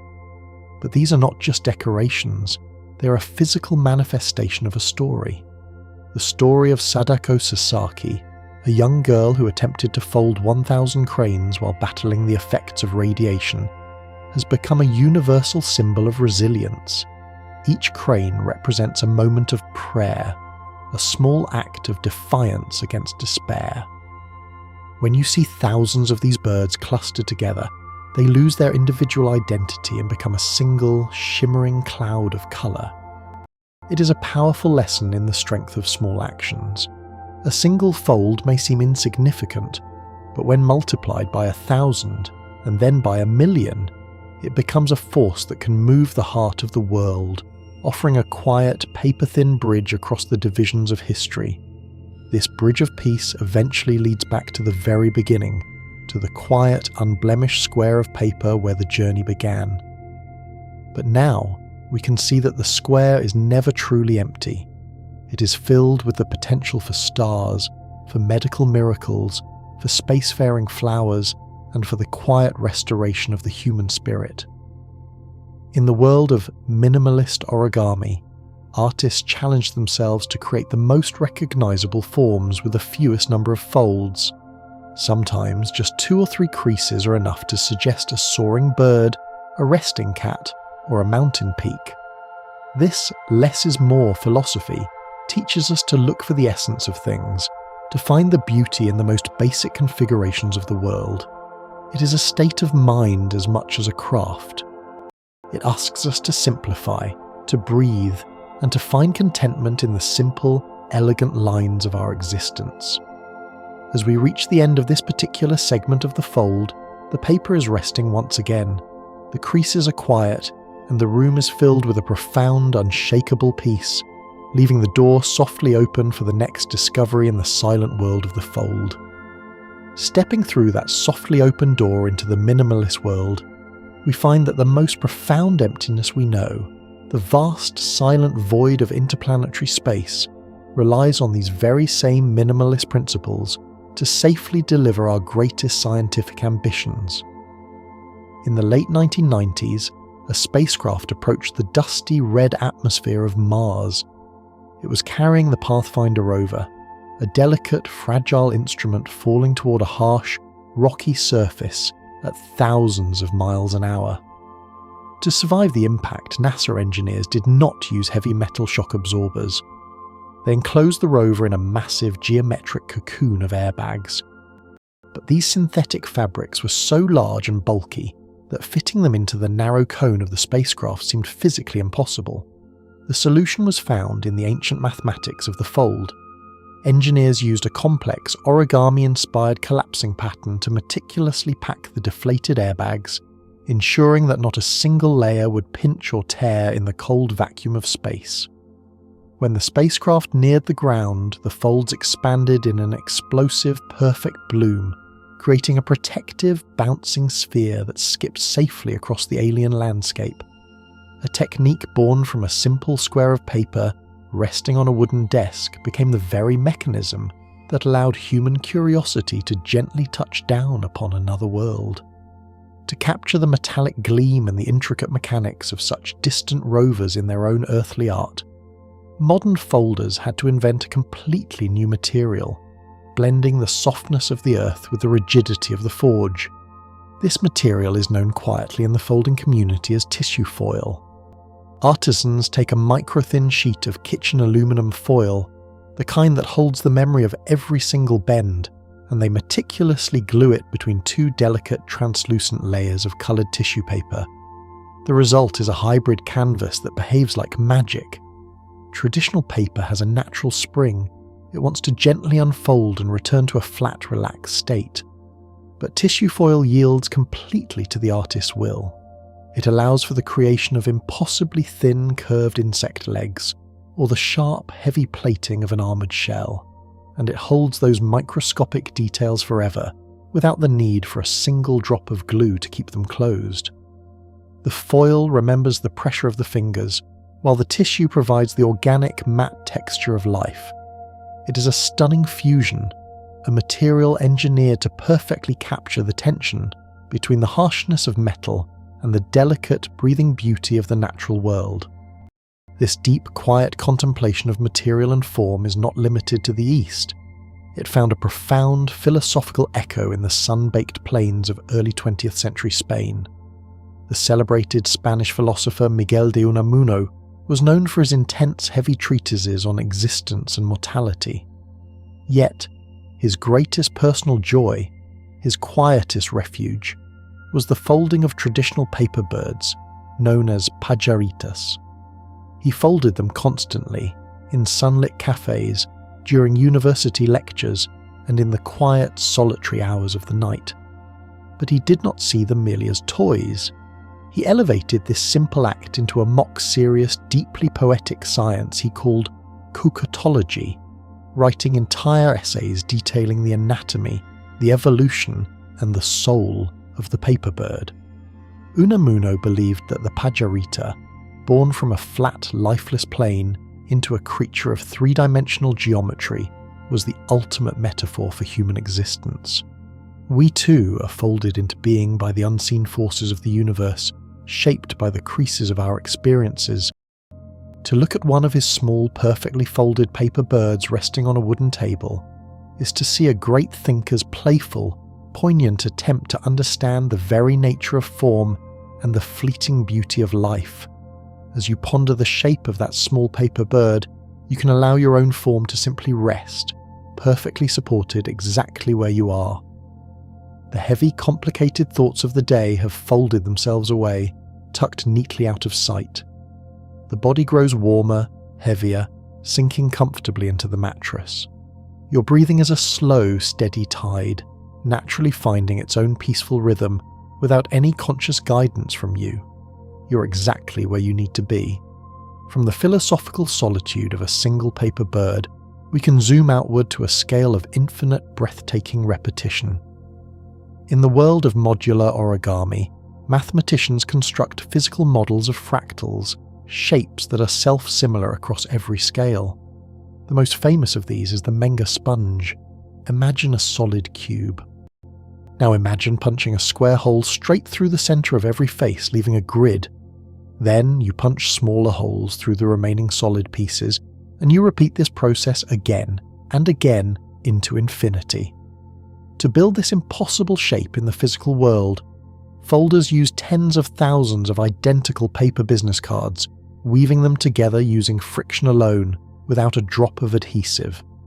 As the sponge grows, it becomes massive, yet it is almost entirely composed of empty space. The structure is overwhelmingly light, completely porous, casting a shadow that resembles a complex geometric lace.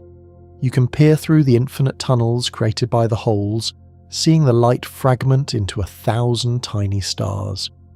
It is a mind-bending paradox you can hold in your hands, an object that possesses infinite surface area, yet contains zero actual volume.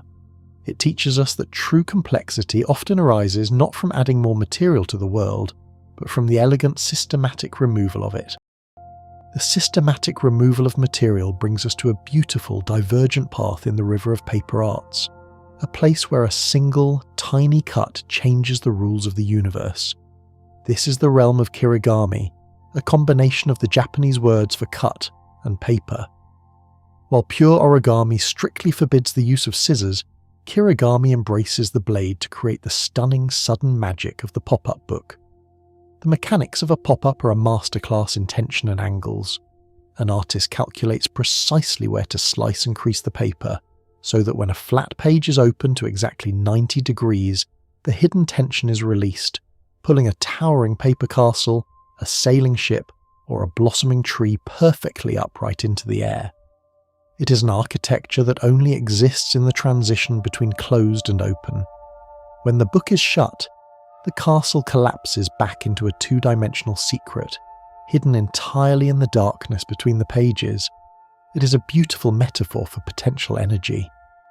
The city is always there, waiting quietly in the flat dark, requiring only the gentle opening motion of a reader's hands to spring to vibrant, three-dimensional life.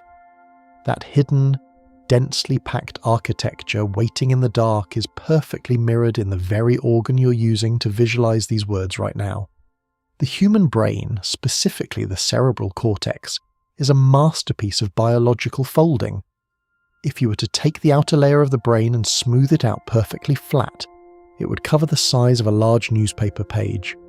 But the human skull is a small, rigid, protective vault. To fit this massive, complex surface area of intelligence and memory into such a confined space, biology uses a process called gyrification. The brain folds in upon itself, creating deep valleys called sulci and winding, mountainous ridges called gyri.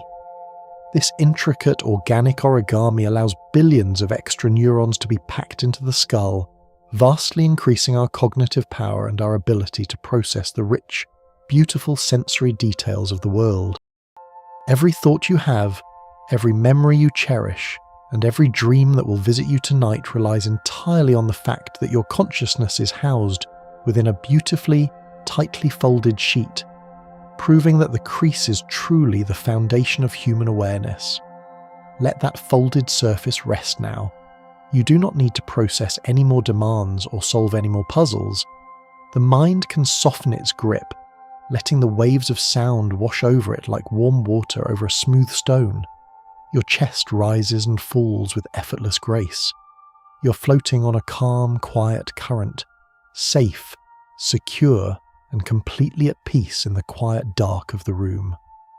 The profound ability of a folded surface to protect the delicate life within extends outward from the skull, inspiring the armour that guards the human body in its most vulnerable moments.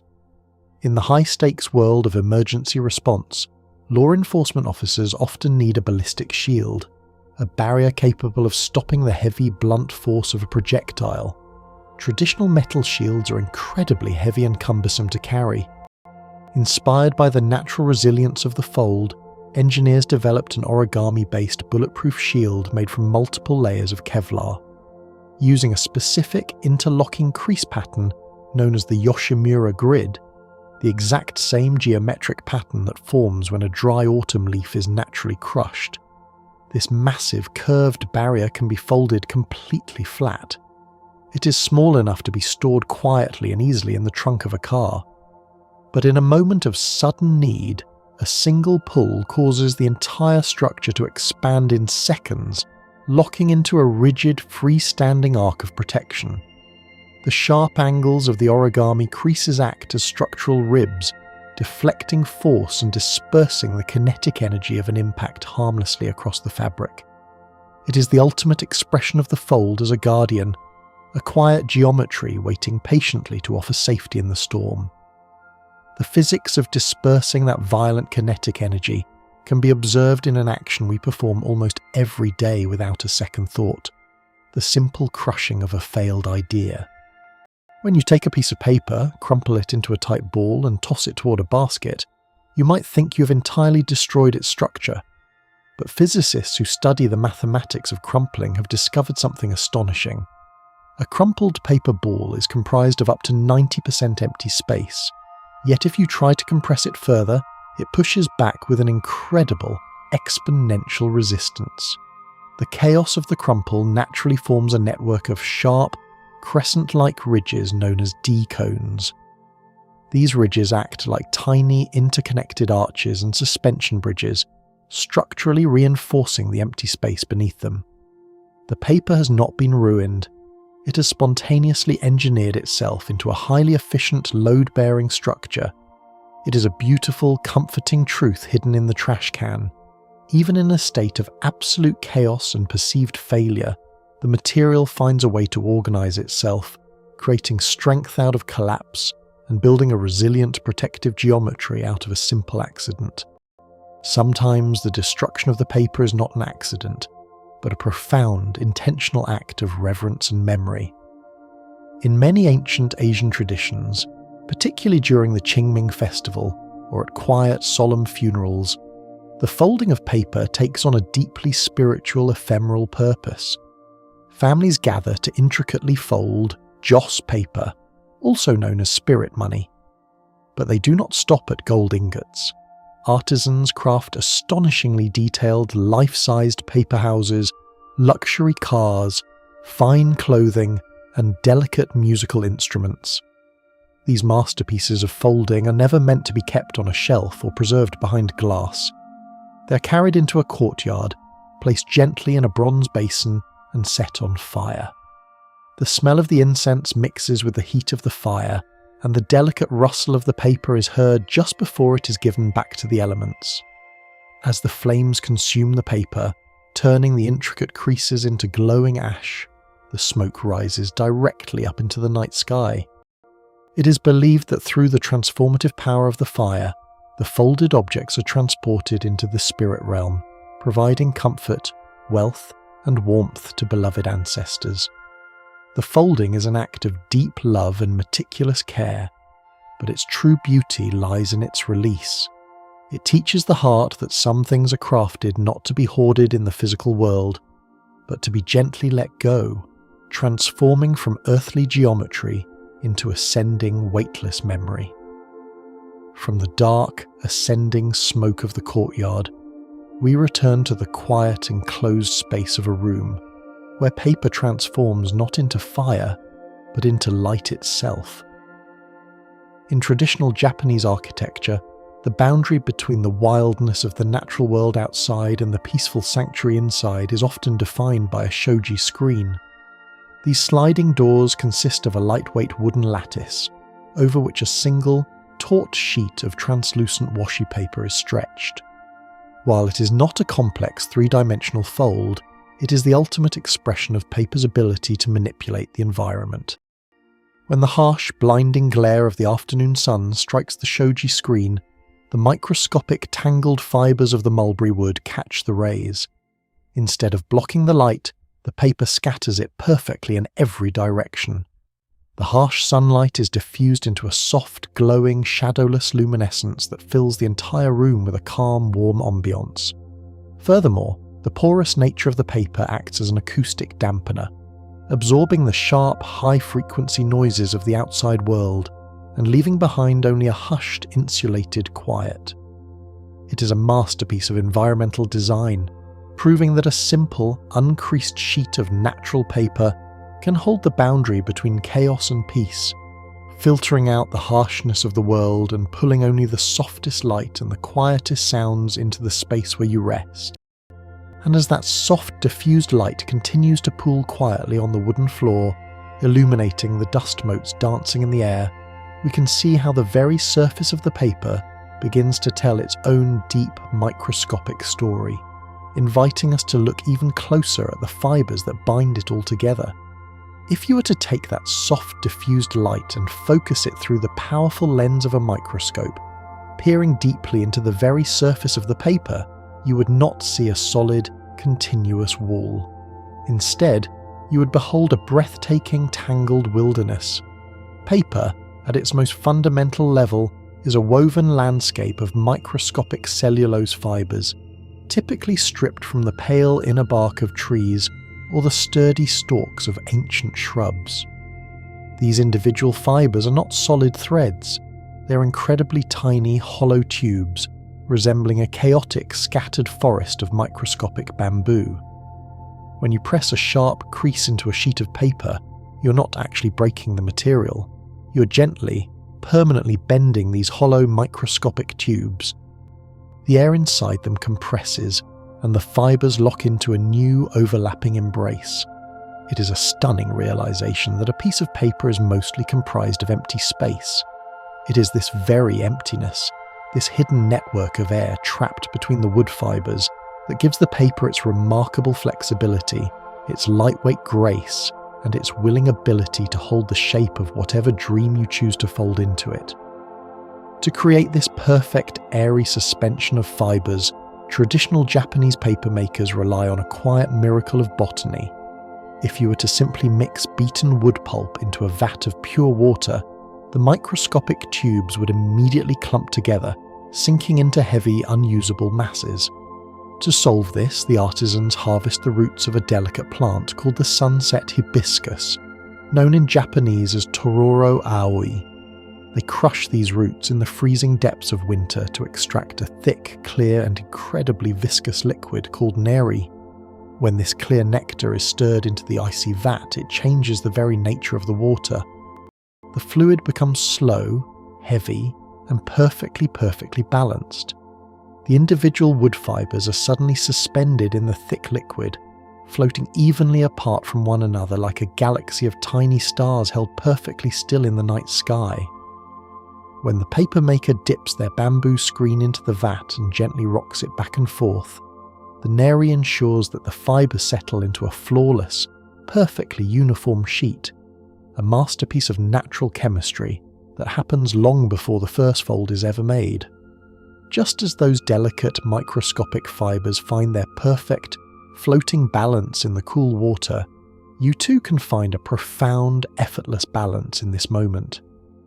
Notice how the mattress rises perfectly to meet your weight, supporting every curve of your body without requiring any effort from you.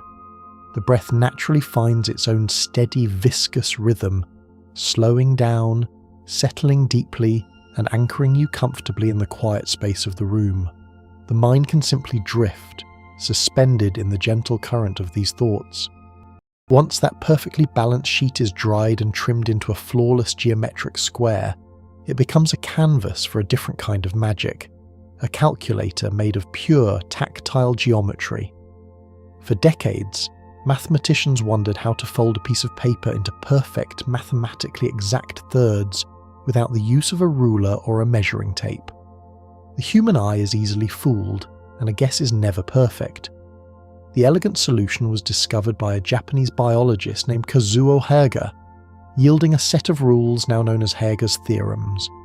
He found that by simply taking the bottom right corner of the square and folding it up so that its very tip touches the exact pre-folded center of the top edge, a quiet mathematical miracle occurs. The resulting creases naturally and flawlessly divide the left edge of the paper into perfect thirds. Other intersections on the paper simultaneously create perfect sixths and sevenths. There is no guesswork, no measuring, and no complex equations to solve. The paper itself contains a hidden physical intelligence. It is a deeply satisfying truth that the exact unyielding laws of fractions and proportions are lying dormant within the uncreased square, waiting only for the careful, sweeping alignment of a single corner to reveal themselves to the world. This absolute mathematical purity has long been used to hold the weight of profound human promises, deeply embedded in the quiet reverence of traditional ceremonies. Long before origami became a playful recreation, it was a strict formal language known as orikata. Perhaps the most beautiful expression of this ancient language is found in traditional Shinto weddings, centered around the folding of two highly specific paper butterflies. These are known as ocho, representing the male spirit, and mecho, representing the female spirit. They are not meant to look like realistic insects. Rather, they are highly stylized, rigid geometric abstractions folded from crisp, pristine white paper, sometimes laced with a single thread of gold. During the wedding banquet, these two paper butterflies are carefully attached to the spouts of the ceremonial silver sake flasks. As the sake is poured and shared between the bride and the groom in a ritual of unity, the paper butterflies seem to flutter in the delicate movement of the hands. They are a physical, folded embodiment of two separate lives bringing their geometry together, honouring a sacred vow through the permanent, unyielding creases of the paper. The elegant, twisting motion of those ceremonial paper wings can be found mirrored in the wild, waking hours of a summer garden, where nature performs its own breathtaking sequence of folds. If you have ever watched the delicate, trumpet-shaped bloom of a morning glory flower, you have witnessed a masterful biological origami at work. The petals of the morning glory do not simply push outward like a heavy door. They are folded inside the tight green bud using a complex helical twist pattern. The creases in the petal tissue form a spiral staircase of mountain and valley folds. When the first warm light of the morning sun touches the bud, the plant pumps water into its specialized cells, building a sudden, gentle hydraulic pressure. The blossom begins to naturally untwist, spinning slowly and gracefully on its own axis as the geometric folds expand. It is a flawlessly engineered mechanism that allows a massive, delicate canvas of vibrant purple or blue to be packed safely into a tiny, weather-resistant point. To watch a flower bloom is to watch nature's ancient mathematics flawlessly execute a crease pattern, turning the quiet geometry of the night into the wide, brilliant colour of the day. There is a profound, resting comfort in knowing that nature knows exactly how and when to open, and exactly when to remain closed. You do not need to force any part of your life to unfold right now. You can simply exist in this quiet, restful state, trusting that the warmth of the next morning will arrive exactly when it's meant to, and that your own energy will naturally expand to meet it. For now, everything can remain softly folded away in the dark. The brilliant spiraling geometry of the morning glory has taught human engineers how to fold materials far less forgiving than soft petals or delicate washi paper.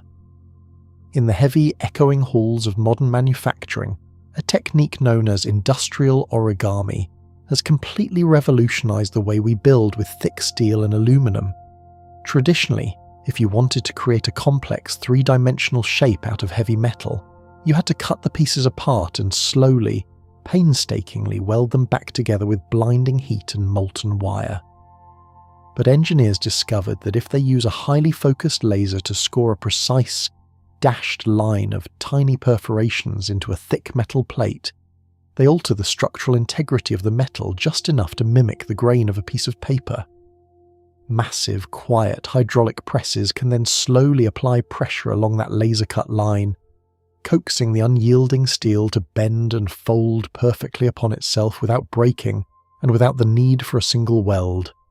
It is an awe-inspiring translation of scale and strength. The exact same delicate principles used to fold a tiny paper box on a sunlit desk are now used to bend thousands of pounds of steel, proving that a brilliant geometric idea can bend the heaviest elements of the earth to its will.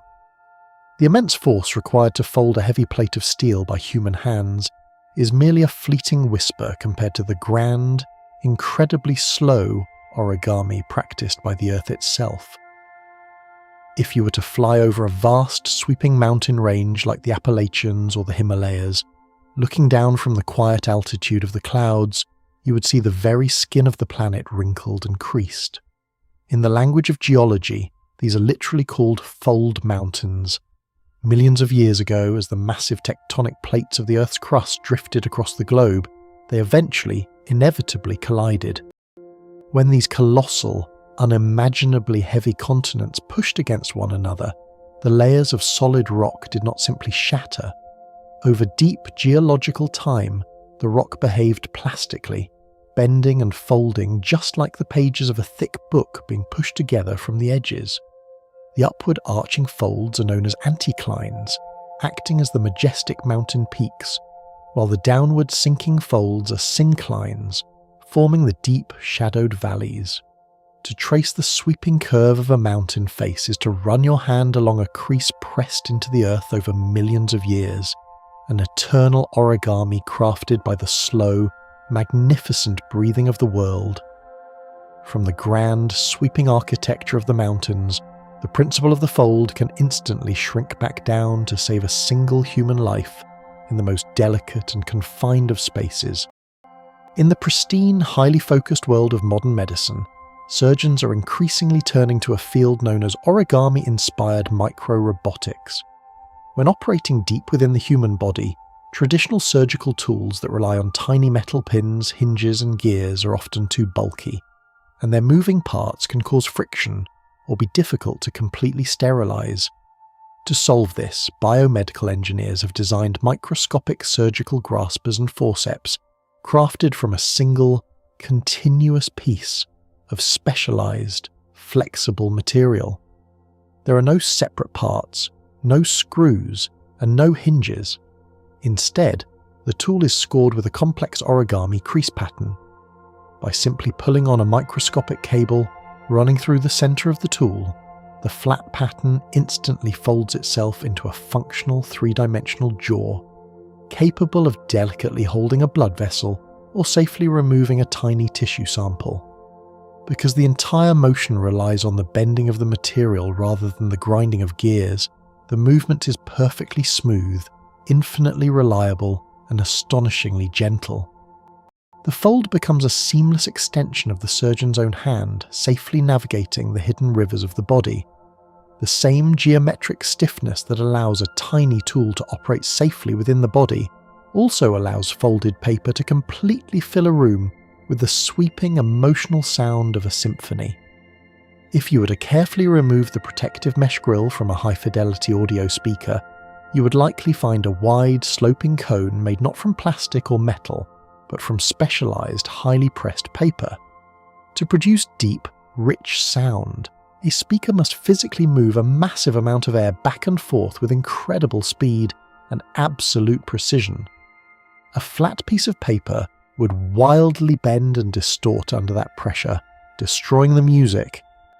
To give the paper the structural strength it needs, acoustic engineers press a series of concentric circular folds into the outer edge of the cone, known as the corrugated surround. This circular origami acts like an elegant accordion, allowing the stiff center of the paper to thrust forward and backward millions of times a minute while maintaining its perfect shape. Every time you listen to a recording of a piano, a gentle rainstorm, or a soothing voice, you are feeling the physical vibrations of folded paper pushing the air against your ears. The creases do not just hold a shape, they actively translate raw, invisible electrical currents into the rich, beautiful landscape of sound. You can simply listen to the quiet music of the night. You do not need to move any air, nor do you need to push against the silence. You can let the quiet sounds of the room wash over you, fading into the background like the distant rolling waves of a peaceful sea. The heavy comfort in your chest is a beautiful, natural response to the stillness, an invitation to sink even deeper into the safety of the dark. As the last notes of that imaginary cello fade away, they leave behind a profound appreciation for the physical, undeniable reality of the paper itself, a reality that actively pushes back against the perfection of pure theory. In the abstract mathematical world where algorithms generate flawless crease patterns, a sheet of paper is considered to be a perfect two-dimensional plane, possessing zero thickness. But when human hands touch the actual material, a beautiful struggle begins. The paper has volume, it has mass. When you fold a complex model, such as an insect with dozens of overlapping layers, the sheer thickness of the paper begins to accumulate. The inner folds push against the outer folds, causing the paper to warp and resist the crease, a phenomenon folders affectionately call creep. To manage this, the artisan must compensate, making tiny intuitive adjustments that deviate from the perfect mathematical lines. They must widen a fold by a fraction of a millimeter to make room for the hidden layers beneath it. This is where origami transcends simple mathematics and becomes a true, living art. It is the negotiation between the flawless, invisible idea and the tangible, imperfect reality of the physical world.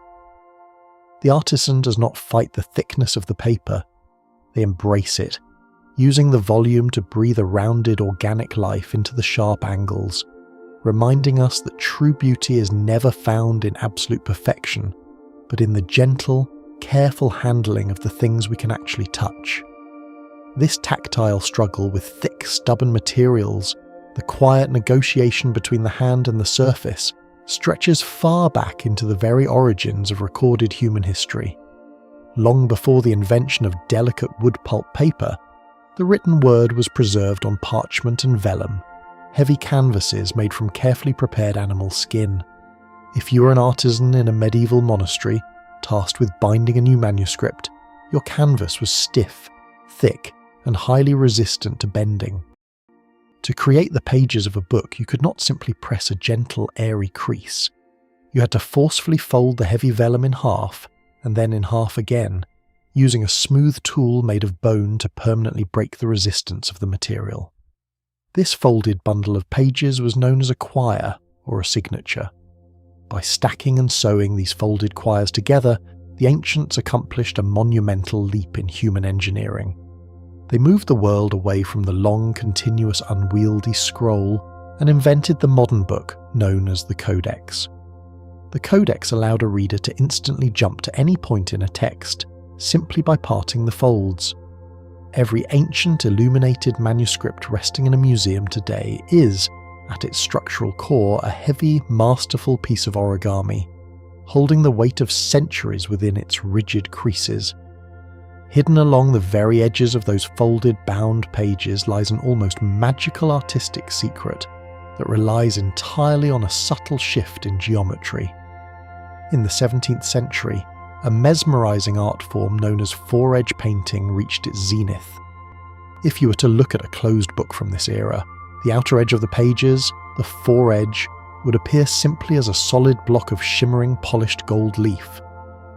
But if you were to take the covers and gently push them in opposite directions, fanning the pages out into a slight sloping angle, a breathtaking transformation occurs.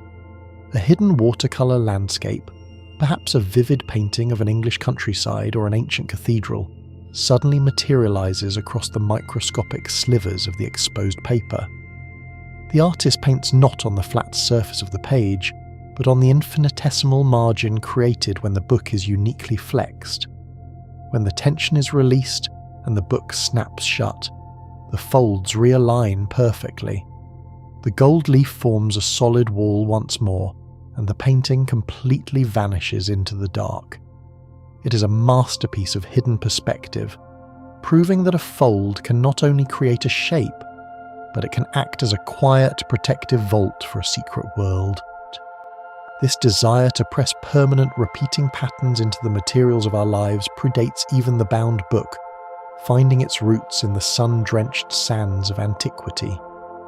We often associate crisp, repeating pleats with the precision of a modern machinery, but the ancient Egyptians were absolute masters of textile origami.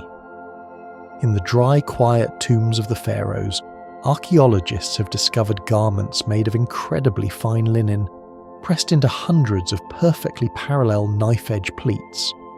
Without the aid of modern irons or synthetic fabrics, Egyptian artisans achieved this by pouring a natural starch-like sizing over the linen, folding the fabric into deep, precise grooves on massive grooved wooden boards, and leaving it to bake under the intense heat of the desert sun. These pleats were not merely decorative, they were an ingenious geometric solution. The tight folds allowed a single woven garment to comfortably stretch and conform to the moving human body, expanding with every step and snapping back into a perfect, elegant silhouette when the wearer stood still. Thousands of years later, when those tombs were finally opened, the linen remained, still holding the sharp, ancient memory of the fold, a testament to the enduring power of geometry pressed into the fabric of time. Notice how your own body mimics this gentle expansion and contraction right now. As you breathe in, the chest rises softly, making space for the air. As you exhale, it settles effortlessly back into place. You do not need to hold any rigid posture or maintain any sharp edges tonight. The muscles in your shoulders can completely unravel, smoothing out like a piece of fine cloth resting upon the water. You're entirely safe to simply be, exactly as you are. The graceful, expanding geometry of the pleat is not a human invention. It is an ancient mechanism perfected by the mammals that took to the night sky. If you were to venture into the cool, damp quiet of a limestone cave and look up at the ceiling, you would see the resting silhouettes of bats.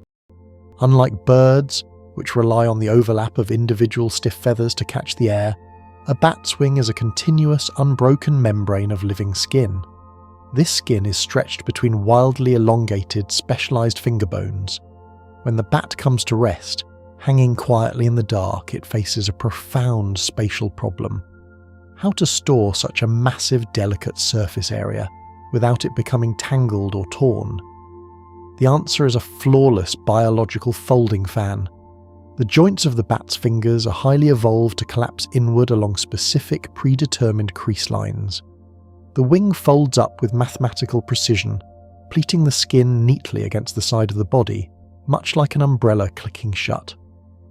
When the sun sets and it is time to hunt, the muscles contract, the bones extend, and the living origami snaps open in a fraction of a second, catching the silent currents of the night air. This elegant, weather-driven movement of nature echoes beautifully on the floor of a damp pine forest, where an entirely different kind of origami responds to the invisible moisture in the air. If you pick up a fallen pine cone, it feels like a solid, unmoving piece of wood. But a pine cone is highly dynamic.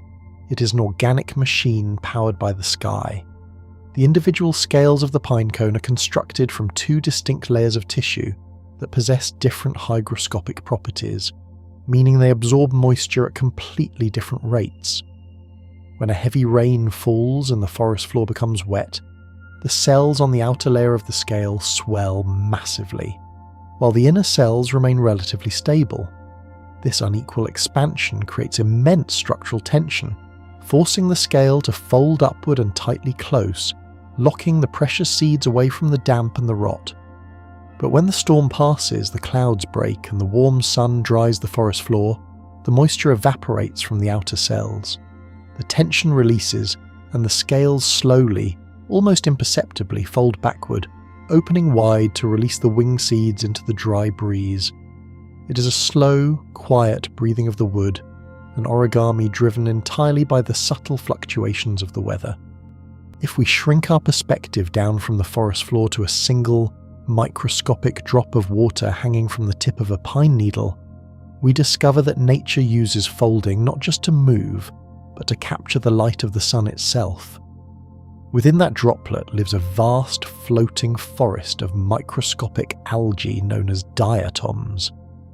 These single-celled organisms are entirely unique because they build themselves intricate protective shells made of pure transparent silica. They literally live inside microscopic glass houses. But these glass shells are not smooth, flat spheres. To survive the crushing pressure of the water and the impact of the currents, the diatoms construct their shells with deeply corrugated, repeating folds, astonishingly similar to modern architectural domes or advanced origami tessellations. But this folding serves a second, more brilliant purpose. The ridges and valleys of the glass shell act as a complex optical trap. When a faint ray of sunlight penetrates the water, the folds bounce and reflect the light internally, maximizing the algae's ability to absorb energy for photosynthesis. In the microscopic world, a fold is a way to turn a fragile piece of glass into an indestructible light-harvesting jewel. Floating in that sunlit drop of water, suspended in the quiet warmth, your mind can find the same effortless buoyancy. There is nothing pulling you down. The weight of the world is completely supported by the bed beneath you. You can let the thoughts come and go, bouncing gently like light, leaving no permanent mark, requiring no energy to hold. From the microscopic capture of light in a drop of water, we cast our gaze outward to the very edge of the observable universe, where human engineers have used these same folding principles to capture the ancient light of the first stars. The James Webb Space Telescope is the most complex optical instrument ever built, featuring a massive, gleaming primary mirror that measures over 21 feet across. It is coated in a microscopic layer of pure gold to perfectly reflect infrared light. But a mirror of this magnitude was far too wide to fit inside the payload fairing of any existing rocket. To reach the silence of space, the mirror was designed as a collection of 18 perfectly machined hexagonal segments, mounted onto a hinged folding backplane. The two outer edges, or the wings of the telescope, were folded backward, tucked safely and tightly against the core. Once the rocket had travelled 1,000,000 miles away from the Earth, drifting into the freezing absolute quiet of deep orbit, a slow, methodical origami sequence began. Over the course of several days, microscopic motors gently rotated the golden wings forward, locking them flawlessly into place with a precision measured in fractions of a millimeter. A mechanical flower blooming in the endless night, opening its golden petals to catch the faint whispering echoes of the dawn of time. To hear those quiet whispers, or indeed the sound of any voice in a quiet room, we rely on a highly specialized fleshy origami attached to the sides of our own heads. The human outer ear, known as the pinna, is not simply a funnel for catching sound. It is a complex three-dimensional acoustic antenna. If you trace the edge of your ear, you feel a landscape of sweeping ridges, deep valleys, and sudden curves, structures with names like the helix, the antihelix, and the concha. These folds are incredibly precise and deeply necessary. When a sound wave reaches you, it strikes the various folds of the pinna. Depending on whether the sound is coming from above your head or below your chin, the sound waves will bounce off these ridges in slightly different ways, creating microscopic delays and filtering specific high frequencies. Your brain instantly calculates these subtle acoustic shadows, allowing you to instinctively know the exact elevation and direction of the sound. If our ears were perfectly smooth and flat, the world would sound entirely two-dimensional. It is the complex biological folding of cartilage that sculpts the raw air pressure, giving deep, rich spatial texture to the symphony of the world around us. That symphony often features the quiet, rushing sound of the wind, a current that has been expertly navigated by a seed long before the first human airplane ever took to the skies. Deep in the lush, emerald canopies of the Southeast Asian rainforests, grows the Javan cucumber vine, scientifically known as the Alcimitra macrocarpa. When its massive football-sized pod matures and breaks open, it does not drop its seeds heavily to the ground. Instead, it releases hundreds of the most perfect naturally aerodynamic gliders on Earth. The seed is located at the centre of a papery translucent membrane that stretches out like wings. But the true genius of the seed lies in its geometry. The wings are naturally creased with a subtle, sweeping curve and a perfect dihedral angle, the exact same upward V-shape that paper airplane enthusiasts carefully fold into their creations to ensure stability. When the seed slips from the pod, it doesn't fall. It catches the jungle breeze and glides in wide, majestic, sweeping circles, sometimes travelling for hundreds of feet through the dense canopy before coming to rest. Early aviation pioneers studied the exact folds of this papery seed, proving that nature's quiet geometry is often the greatest instructor of flight. As that delicate seed glides slowly down to rest on the soft shadowed floor of the forest, it reminds us of the beautiful, comforting transition from flight to stillness, a concept elegantly captured in the glow of the traditional Japanese shoshan. Unlike heavy, rigid lanterns made of iron or glass, the choshan is a masterpiece of collapsible light. It is constructed not from individual hoops of wood, but from a single, continuous, incredibly long split of bamboo wound tightly into a springing spiral. Artisans carefully paste a sleeve of translucent, fibrous washi paper over this bamboo skeleton. The brilliance of this design is that the entire lantern exists in a state of soft tension. When not in use, the spiral compresses effortlessly, allowing the lantern to fold completely flat into a neat, easily stored disc. But when the night falls and a light is needed, you simply lift the wooden handle. The paper expands, the bamboo spring elongates, and the flat shape instantly becomes a voluminous hollow chamber. A single, small candle is placed inside, and the harshness of the flame is softened by the natural fibres of the paper, casting a warm, ambient golden glow into the dark. It is a portable sanctuary of light, a gentle, breathing architecture that collapses into the shadows during the day and unfolds to offer quiet guidance through the long, peaceful stretches of the night. As the gentle golden light of that paper lantern sways softly in the imagination, we can follow its glow down into the incredibly intricate, surprising ways that human hands have taken this simple act of folding and woven it into the very fabric of our modern lives, sometimes literally carrying us across the water. Imagine standing on the quiet, misty shore of a glassy mountain lake just before the sun breaks over the horizon. In your hands, you hold what appears to be a flat, rectangular portfolio case, no larger than a piece of standard luggage. But this is not a container for documents. It is an entire seaworthy vessel waiting to be awakened. Inspired directly by the ancient geometry of the fold, designers created a full-sized kayak from a single, continuous sheet of double-layered custom extruded polypropylene. There is no internal skeleton, no heavy metal frame to wrestle into place. By simply following a network of permanent manufactured creases, the flat plastic effortlessly pops open and snaps together. In less than 5 minutes, the two-dimensional board transforms into a sleek 12-foot boat, perfectly sealed and remarkably buoyant. It glides silently across the water, the crisp, geometric lines of the hull cutting through the mist with the grace of a swan. It is a stunning realization that the simple act of folding can create a vessel strong enough to hold human weight, turning a flat sheet into a passport to the quietest, most untouched corners of the natural world.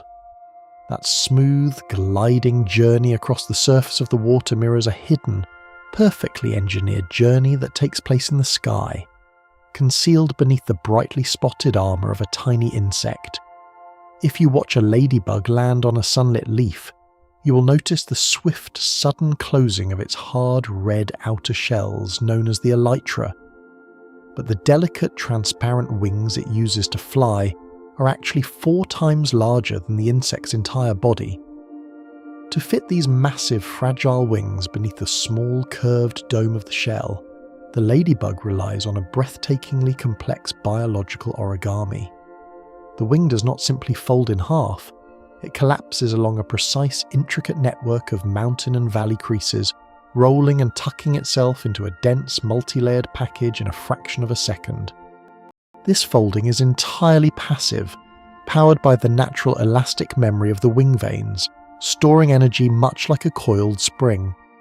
When it's time to take flight again, the insect simply lifts the heavy red shells, and the stored tension instantly releases, snapping the massive wings open with perfect, flawless geometry.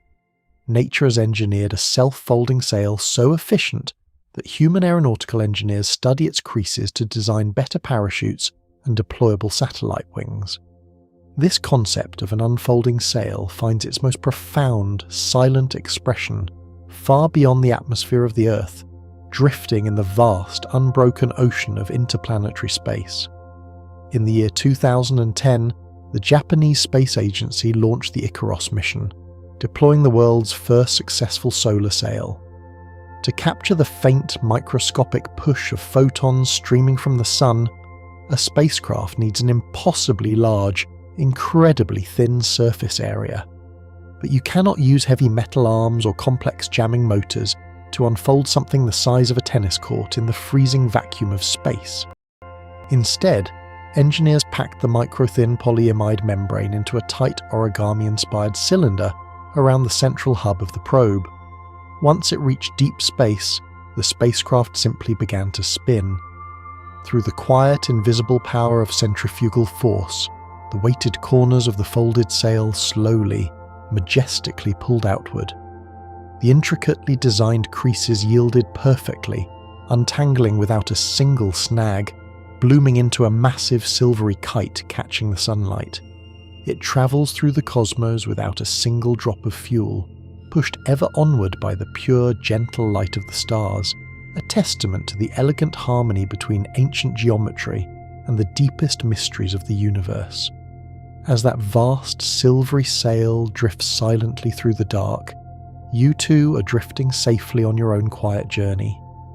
The body feels wonderfully heavy, sinking into the soft support beneath you. Your breathing has settled into a slow, unhurried rhythm, matching the peaceful rotation of the Earth. There is absolutely nothing you need to figure out, and nothing you need to hold too tightly. You're simply absorbing the gentle warmth of the night, allowing the mind to float on these calm, unfolding ideas. While space engineers rely on the sharp, crisp perfection of the crease to navigate the stars, traditional artisans have discovered that the ultimate strength of paper is sometimes found by completely destroying its rigidity. In the quiet, mountainous regions of Japan, there is an ancient, deeply tactile art form known as momigami, or kneaded paper. To create it, an artisan takes a crisp, pristine sheet of heavy washi and coats it entirely in a thick paste made from the starchy root of the konjac plant. Then, a remarkable transformation begins. The artisan rigorously crumples, rubs, and kneads the wet paper between their hands over and over again. They actively break the stiff bonds of the wood fibres, forcing them to soften and separate. What begins as a sharp, unyielding sheet slowly transforms into a supple, textured material that feels incredibly similar to soft, worn leather. It becomes so durable, so beautifully pliant, that it was historically used to sew warm, waterproof coats and sturdy carrying bags. It is a profound, comforting metaphor. It shows us that true resilience often comes not from maintaining a rigid, unbending exterior, but from the willingness to be softened, kneaded, and transformed by the friction of life, emerging beautifully weathered and much stronger than before. This remarkable transformation of texture is governed by an invisible, unyielding mathematical law that protects the true nature of the paper, no matter how much it is manipulated. In the world of differential geometry, there is a concept known as Gaussian curvature. If you hold a perfectly flat piece of paper, its Gaussian curvature is exactly 0. The astonishing truth is that as long as you do not stretch, tear or warp the paper, its curvature remains permanently at zero, even when folded or rolled. If you gently roll a square of paper into a smooth cylinder or twist it into a sharp, pointed cone, it may look completely different, but mathematically, it retains the exact same intrinsic flatness it was born with. This means that a crease is not a violation of the paper's nature. It is simply a reorganization of its geometry. There is a deep, settling peace in this mathematical reality. It is a quiet promise that beneath the complex, folded shapes we take on throughout our lives, our original, intrinsic core remains entirely intact, untouched, and perfectly whole. That enduring internal wholeness finds a beautiful, poignant expression in a specific style of folding that arose not from formal mathematics, but from the deep, resilient spirit of a community seeking a new life. In the early 1990s, a group of Chinese immigrants found themselves held for years in a detention center in the United States, facing a vast, unbroken ocean of idle time. With almost no resources available, they turned to the simple act of folding paper. They took old magazines, discarded flyers, and scraps of toilet paper, cutting them into thousands of tiny identical rectangles. They folded each rectangle into a simple triangular module with 2 pockets and 2 points. By meticulously sliding these points into the pockets of the neighbouring triangles, they built massive, breathtakingly intricate sculptures, towering vases, majestic eagles, and beautiful swans, entirely without the use of glue. This technique became known as golden venture folding. It is an art form born of patience and solidarity, a physical manifestation of time transformed into beauty. It teaches us that even the smallest, most discarded fragments of our days can be carefully linked together to build a magnificent, towering monument to hope and human endurance. Notice how time itself seems to slow down and soften as you rest here. The sharp edges of the hours and minutes have melted away, leaving only the smooth, continuous flow of the present moment. Your thoughts are free to link together gently, or to simply drift apart and dissolve into the shadows. You are resting deeply, held in a space where time is not a measure of productivity, but a quiet, peaceful ocean waiting to soothe you. To further deepen the quiet of that peaceful ocean, modern acoustical engineers have taken the intricate geometric pockets of folded paper and used them to literally trap and silence the noise of the outside world. They have developed what are known as origami-inspired acoustic metamaterials. Imagine a wall panel composed of a deep, 3-dimensional Miura fold grid. This is not simply a decorative texture. The specific depths and angles of the folded valleys are precisely calculated to capture the wavelengths of low-frequency sound.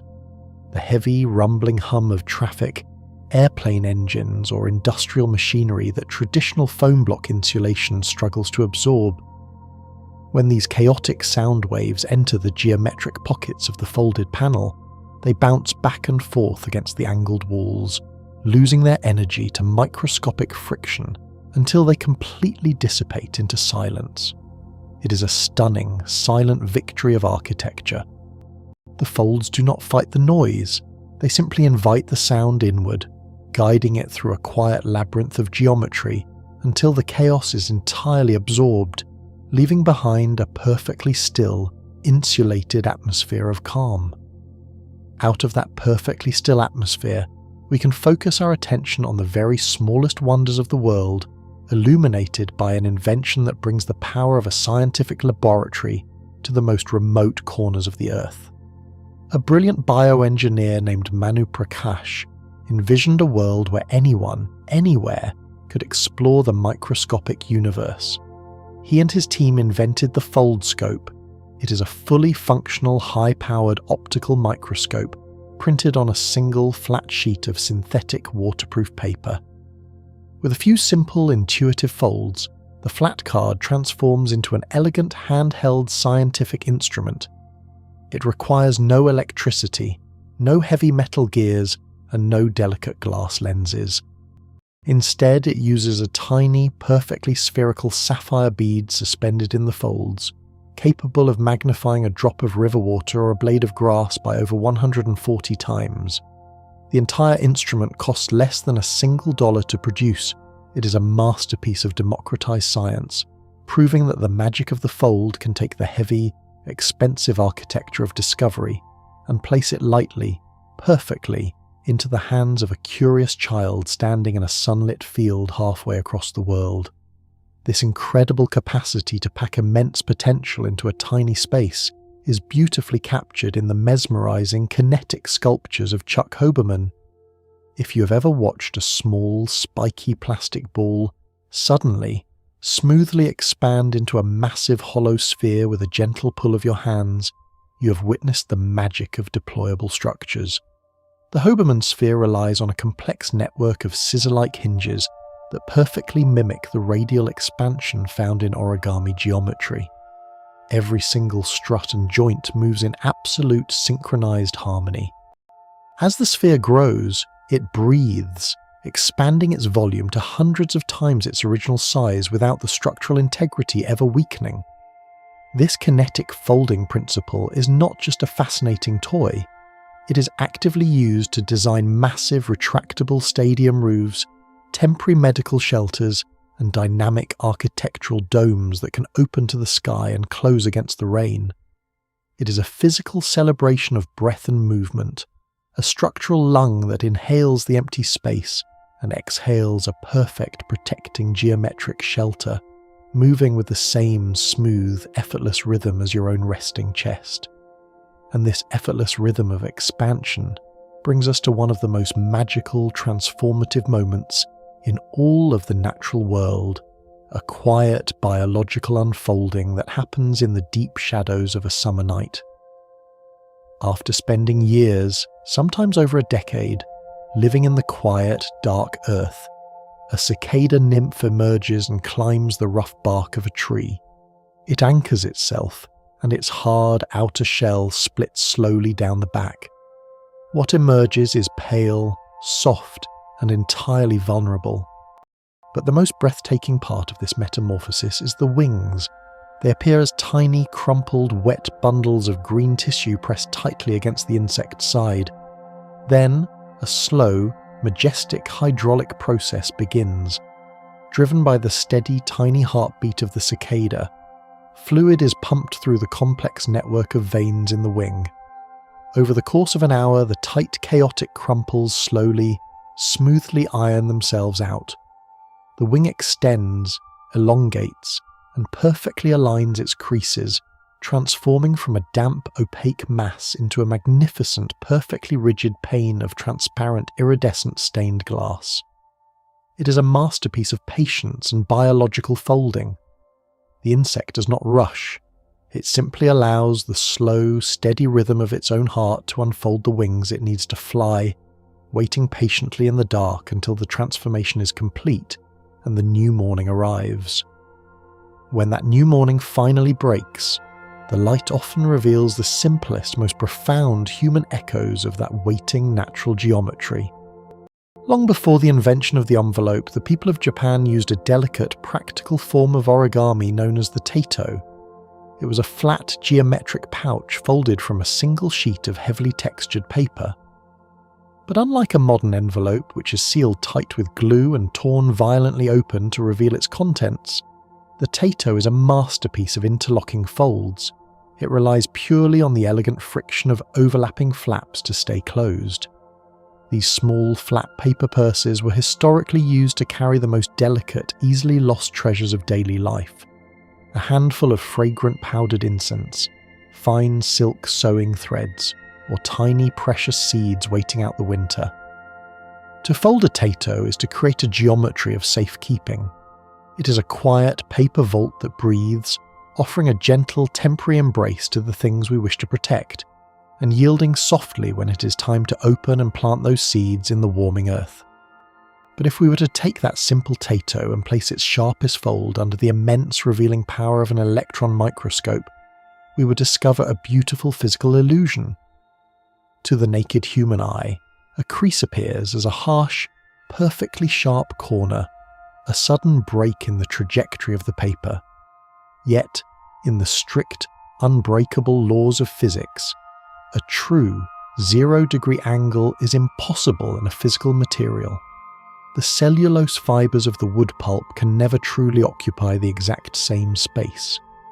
Instead of a sharp point, the microscopic reality of a crease is actually a beautiful sweeping arch. The paper does not break.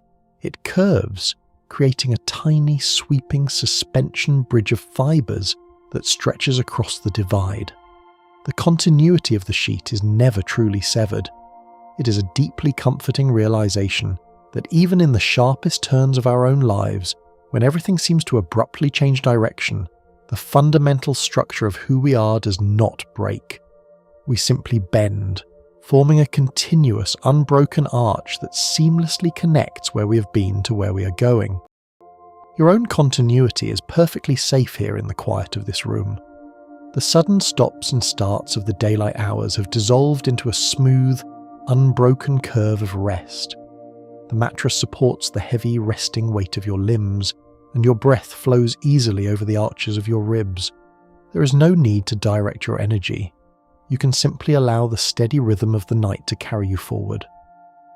This continuous, sweeping geometry of the microscopic fold has recently inspired roboticists to create machines that bypass the heavy, clanking joints of traditional engineering. At institutions like Harvard and MIT, engineers have developed flat, paper-thin sheets of smart polymers embedded with a network of tiny metallic heating wires. When a gentle, precise electrical current warms these specific lines, the polymer responds by instinctively shrinking, forcing the flat sheet to rise and bend along the heated creases.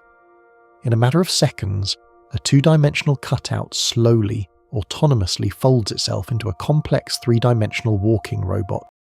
Once the structure has cooled and locked into its new shape, it can crawl, carry tiny loads, and even dissolve completely in water when its mission is complete. It is a stunning leap in technology, proving that movement and purpose do not require massive engines or heavy batteries. Sometimes, they only require the quiet internal memory of a fold, waiting patiently for a spark of warmth to awaken them. That spark of warmth eventually leads us out of the laboratory and into the gentle, misty rain of a traditional Japanese garden. Here, the mechanics of the fold are used not for robotics, but for a magnificent portable sanctuary from the weather. The wagasa is the traditional Japanese umbrella, a breathtaking synthesis of bamboo, oiled washi paper, and complex geometry. Unlike modern metal umbrellas that use a simple, rigid sliding collar, the wagasa is constructed with dozens of intricately carved, radiating bamboo ribs. When the umbrella is open, the tension is absolute. The thick, waterproof paper stretched taut like the skin of a drum, turning the patter of the rain into a soothing, percussive music. But the true genius lies in its closing.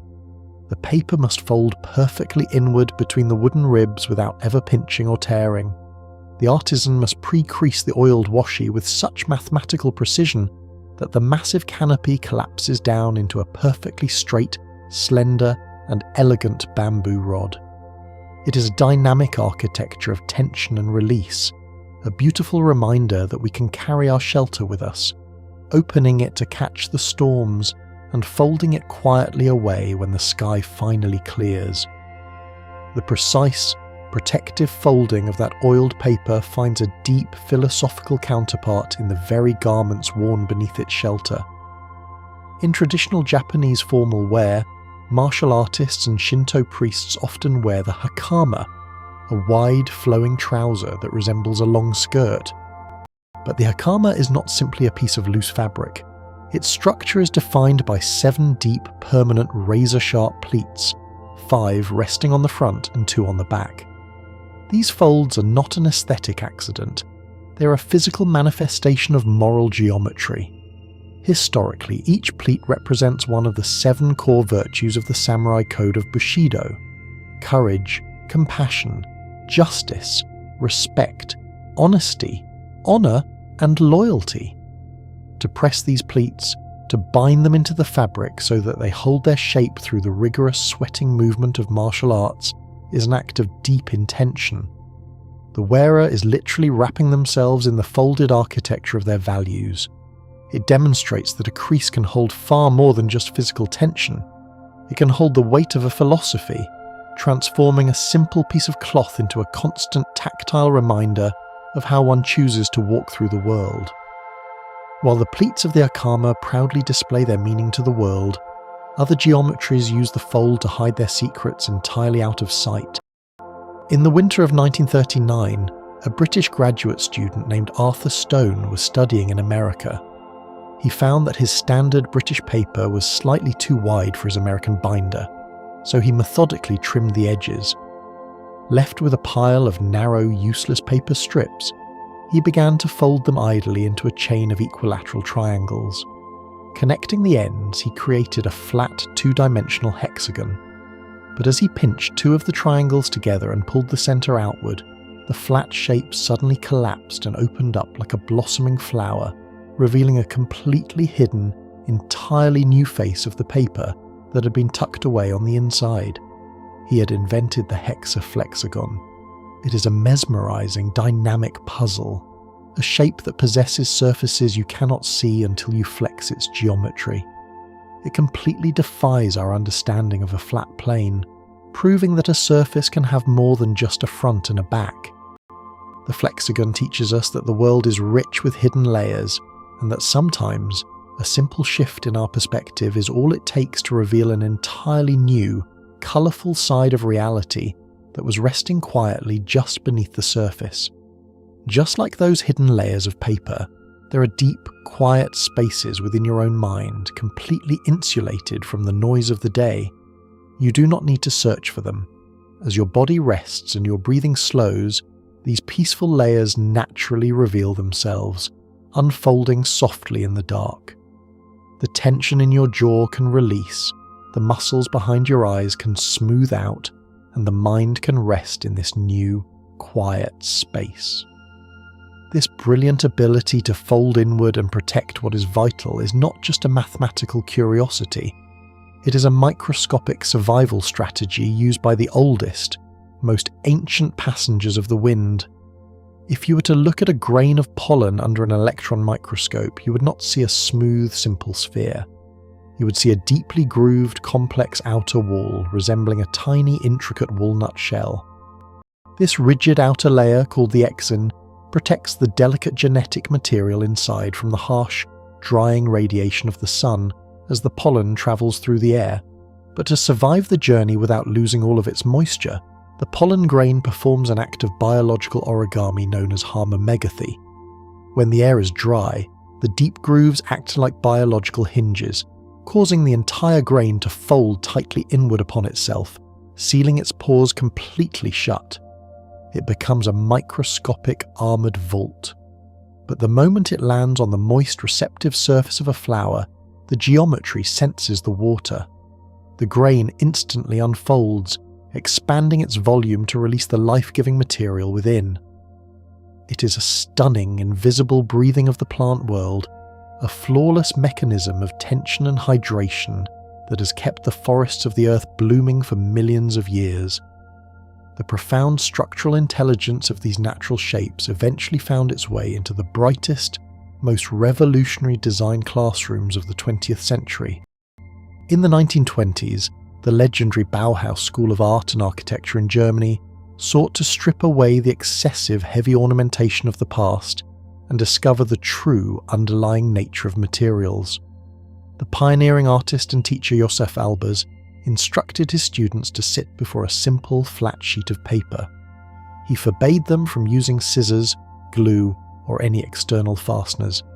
Their only tool was their hands, and their only action was the fold.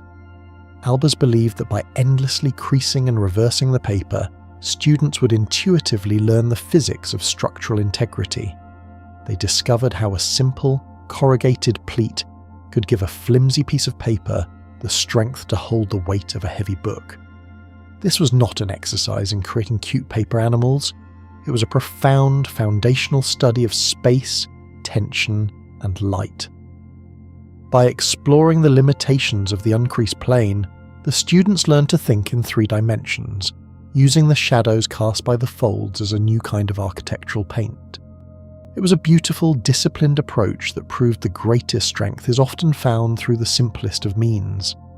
When those Bauhaus students eventually left the quiet confines of the classroom, they took the lessons of the folded paper and scaled them up to monumental, dizzying heights, forever changing the skylines of the modern world. This gave rise to the breathtaking discipline of folded plate architecture. Architects realized that the same geometric zigzag that makes a paper fan rigid could be cast in massive, heavy concrete. By pouring concrete into deep V-shaped accordion folds, they created immense soaring roofs that required incredibly little material and absolutely no internal support pillars. These structures, popular in mid-century modern design, stretch gracefully across vast airport terminals, sweeping church naves and open-air stadiums. The sharp, angular peaks and valleys of the roof catch the sunlight, creating dramatic, sweeping shadows that change throughout the day. Standing beneath one of these massive folded ceilings feels like standing beneath the wings of a colossal paper bird, suspended flawlessly in the air. It is a breathtaking translation of scale, a towering monument to the fact that the geometric laws of the universe remain completely consistent, whether you're folding a millimetre of tissue paper or pouring thousands of tons of heavy grey stone. From the heavy static permanence of poured concrete, the geometry of the fold can easily return to a state of endless, mesmerising motion, perfectly capturing the cyclical rhythm of the universe. There is a fascinating, kinetic origami shape known as the kaleidocycle. It is formed by folding a flat sheet into a closed, continuous ring of 3-dimensional tetrahedrons, pyramids with triangular bases. Because of the specific flexible hinges between the pyramids, the entire ring possesses an almost magical property. It can be endlessly, continuously turned inward on itself.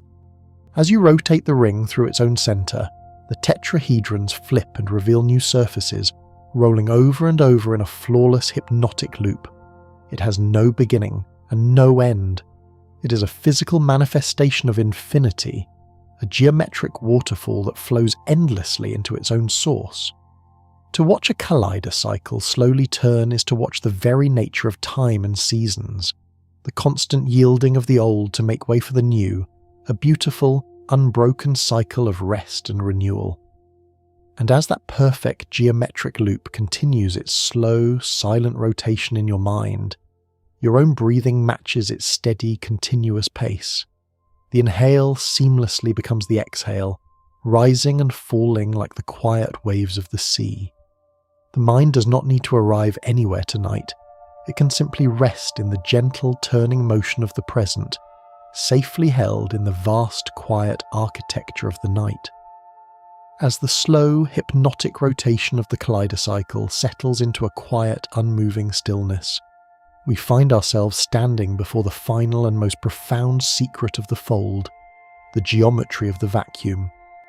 In the cutting edge of modern physics, scientists have begun to view the very fabric of space and time not as a smooth, empty void, but as an incredibly complex, multi-dimensional manifold that is folded and creased upon itself at a scale far smaller than an atom.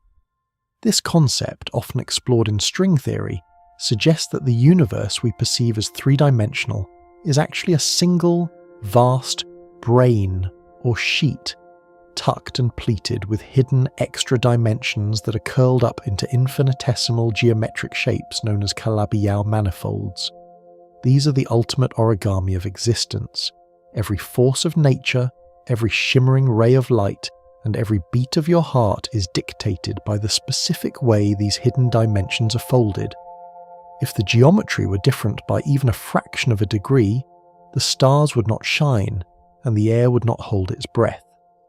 It is a stunning, expansive realization that the same principles of the mountain and the valley fold, which you can feel in a simple square of paper, are the very same rules that organize the entire cosmos.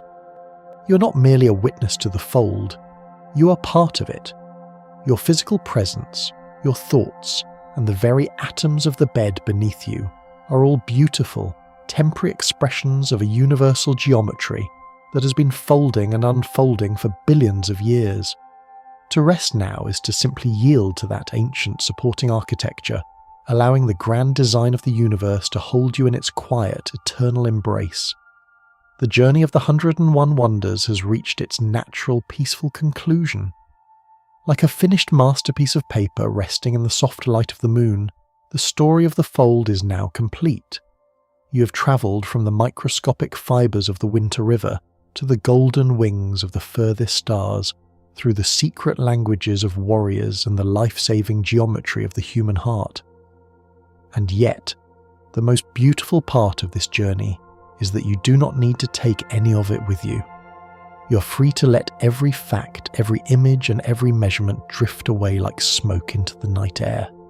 The mind does not need to remember, it only needs to be. The paper has been folded, the creases have been set, and now the hands can finally become still. Feel the profound weight of this stillness as it spreads through your body.